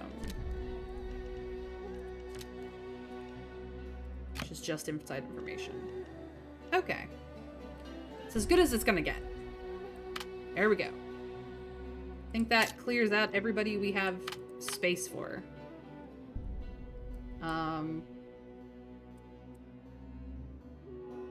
This is as good as it gets. Oh. The owner of the dark brothel hosted a feast, inviting you and your servant Lumera. You had already decided to make him pay for Lumera's revenge. You arrive at the agreed location and meet the brothel owner. During the meal, he cautiously brings up the death of Lumera's mother, claiming it was an accident and that he is willing to pay compensation. But only to Lumera, not her greedy father. It seems he has already investigated and knows that Lumera is under your protection. But you know there are no accidents in the dark brothel. If there are, they are deliberately inflicted tortures. Those damned devils deserve to be in hell.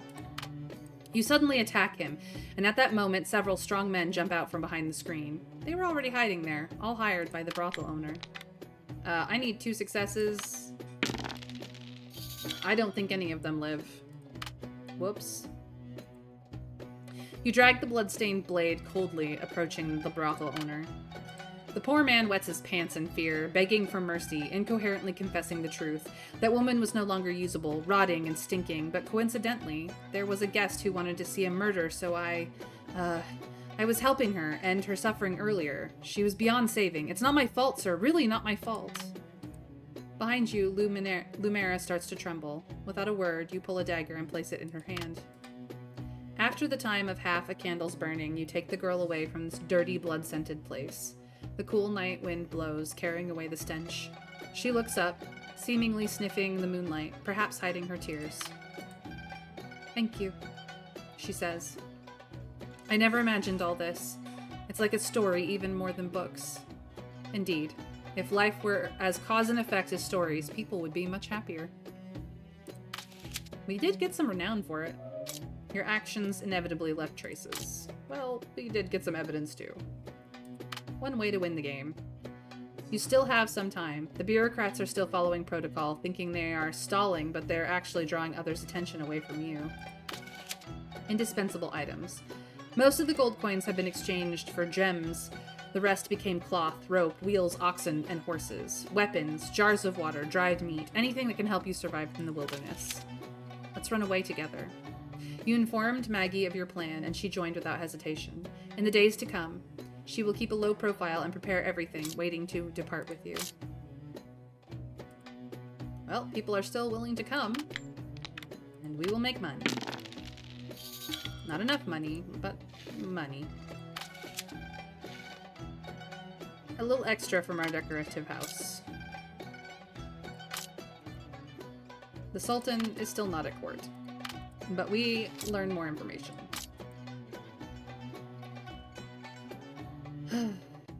Nawful, the great adversary. We hear that he is secretly sharpening his knife and forming factions. Let's give him a scare. Oh, we can do better than that. Or maybe we cannot. We needed at least 1 success. I was hoping for at least 4. Never mind, I got what I wanted. Got him. You spy Nawful and find his current residence. These little beggars have latched onto you. They eat like there's no tomorrow. But once you play the good guy, everyone expects you to keep it up. Before they eat you out of house and home, hurry to find them a way out. Today is a hopeful day. Every hungry mouth gets fed without hurting anything but your wallet. The lost child Hamir is working for a miller. Aleem hopes you can visit him. It'd be much better than if a thief like him showed up.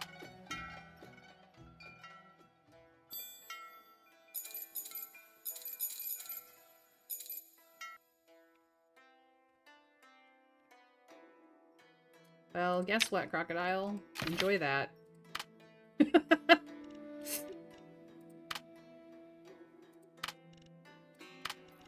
This can go down here.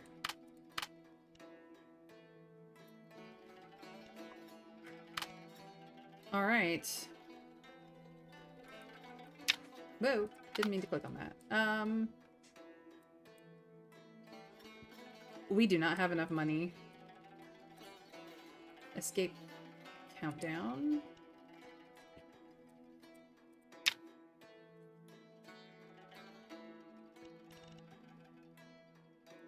We don't have anyone else with a bond of fate. We could throw more things in, but I don't think that's gonna go well. We have this. This is it. We don't have anyone else with a bond of fate, so this is the ending. We can't take any more of our people with us, not even our dear Lumera. So chat, here we go. This is the end, my friends. Let's hope. The execution day hanging over your head has become meaningless. Ah. I don't have troops, so I can't actually kill him. No use doing anything else for this.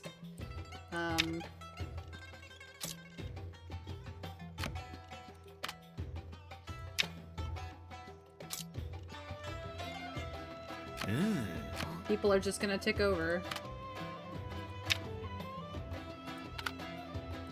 Actually, I can just do that.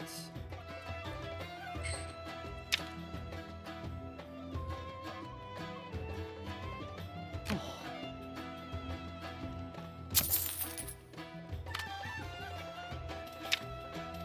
This is still ticking over.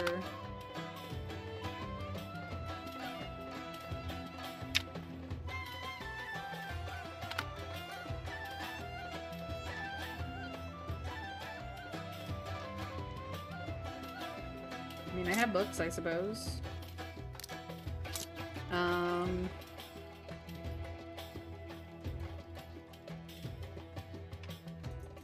Let's see here.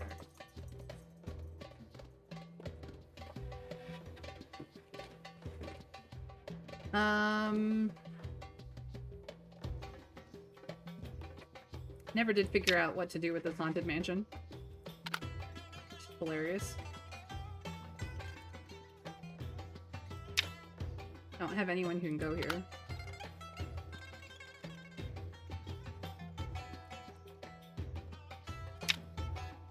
Charisma and sociability?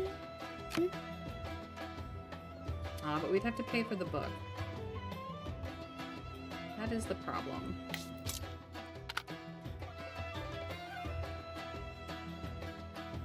Really isn't anything else I can do. There's people at the guest house, but that's fine.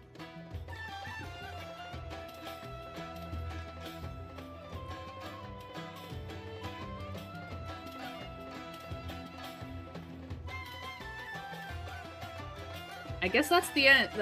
No, we need to take the others. I wish we could, but I wasn't able to get any of them into a place where they have a bond of fate with me. I thought I had with at least one more, but apparently not, which is annoying. Phoebe is there. Nope, that's not what I'm clicking on. Please recognize what I'm clicking on. Yeah. I thought I had one with him, but I don't. I have a mark of passion, but I don't have a bond of fate, and I had thought I had gotten it, but apparently no. Just my wife. My wife. So I think this is it. The end of the day. Whether it's the end of the game, we'll see, but here we go.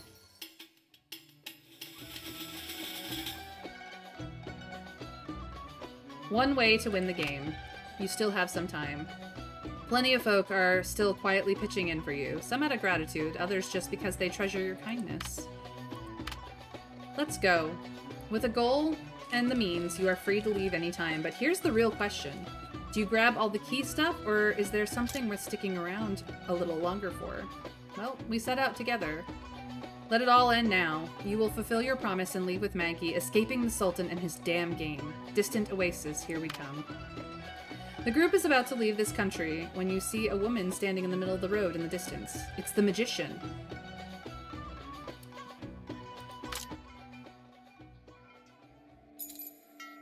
The final carnality card.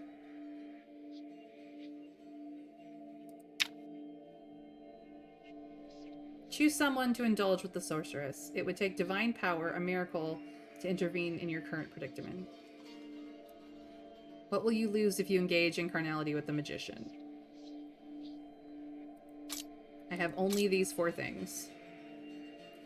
At that moment, you have decided to give up Sultan's game and leave the city walls, you realize that an abandoned card didn't let you go. It's a hook, a rope, a cage, a curse. Now the magician blocks your path. She chuckles, toying with that card. She tells you to complete this card, one of you must engage in carnality with her. Have you been looking forward to this so-called good fortune? So, do we send our wife, or do we send ourselves? Because we only have 2 people to send. Do we send our wife, or do we send ourselves, chat? It's the last decision of the game, I believe.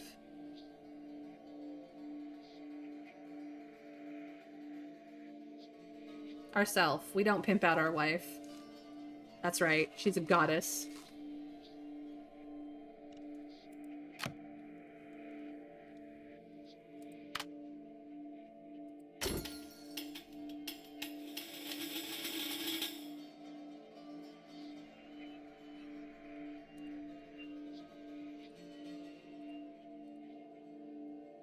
At that moment, you have decided to give up the Sultan's game and leave the city walls. The magician toys with the card. She tells you to complete this card. One of you must engage in carnality with her. Have we been looking forward to it? You decide to personally indulge in carnal pleasures with the magician. If this is temptation, then you must taste her yourself. If this is punishment, then you must endure her yourself.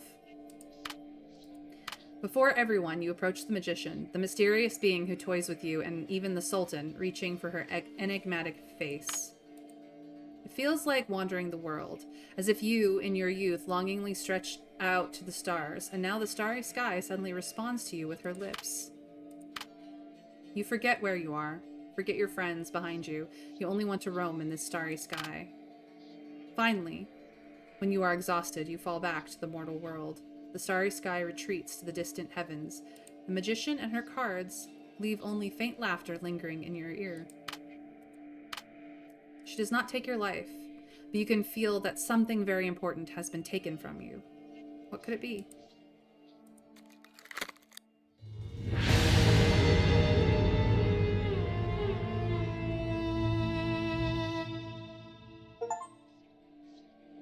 Oh, 5 marks of passion gone.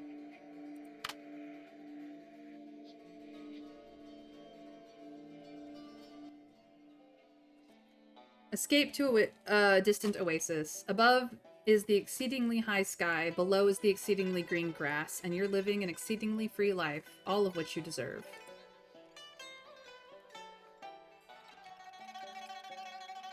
And we got a whole bunch of things. Following the secret map, you crossed the desert, traversed mounds that moved, and labyrinths of razor-sharp stones, and hid from deadly sandstorms by crawling across an ancient riverbed. At last you reached this paradise, yet unknown to and untouched by tyranny. Such beauty and tranquility, it felt less like a real place, but a dream come true. You plunged into the lake at its heart, tasted sweetness, the purity of molten snow from the highest mountain peaks. You also tasted bitterness, the saltiness of tears streaming down your cheeks. With your own hands, you and your companion built a home for yourselves. The past was behind you. Here, you renewed your bond as partners in love in life, birthing the next generation as the only humans in this paradise. Wealth lost all meaning. You grew and gathered your food. No finery was needed to adorn your forms. When placed between your lover's breast, a colorful pebble was as lovely as a ruby. You raised many children and gave them all that you could, and nature, too, seemed to bestow extra gifts upon them, extraordinary intelligence, strength, and purity of mind. Finally, the day came when your realization dawned on you. Your children should not remain confined to this hidden world forever. Though evil awaited beyond, they had to choose their own paths, and you too had your demons to face. So you wove clothes, crafted weapons, dried fruit and meat. You set out for the journey. But that is an epic for another day. She was always there, the magician, tempting you. Her laughter rode the wind through the trees. Her reflection wavered on the water's surface. The fire's flickering light sometimes twisted into obscene pantomimes of your union. And yet, as long as you withstood the test, as long as you did not reach out, this sanctuary remained safe. You repeated this to yourself again and again. This time you have successfully resolved Sultan cards. Fate has taken notice. 21 fate points. So that is where we are. This is Fate's Ledger, where we will start upgrading things, but we have found other things. So at the end, we have 45 points in total. Beginning of the Fall. This is the story of a courtier who partaken in Sultan's game once, at the cost of your life, or perhaps the cost of your soul. This is the story of a lucky courtier who survived the Sultan's game. Congratulations, lucky one. You lived. This is the story of an unknown courtier who, in order to break a conquest card, annexed another land for the first time. If you seek glory, then conquer. This is the story of a courtier who took another life to save his own. Were there tears mixed in with the blood? This is the absurd story of a man who was forced to resort to lovemaking to save his own life. Neither love nor desire drives one to such deeds. This is the story of a courtier who, in order to break an extravagance card, had to spend his hard-earned money on meaningless frivolity. Kindness is the most expensive thing in the world. This is the story of a courtier who, moments before execution, saved his skin. Hope shines through. This game isn't as hard as you think, is it? This is the story of a courtier who grew numb with the Sultan's cards, mad tasks, and rued his daily growing skills of the game. The moon wanes and waxes eternally. We prepared a feast. We built a treasure and an exhibition venue for it. We managed our estate 10 times, 50 times, went to the bathhouse 10 times, participated in the Grand Game 10 times cumulatively.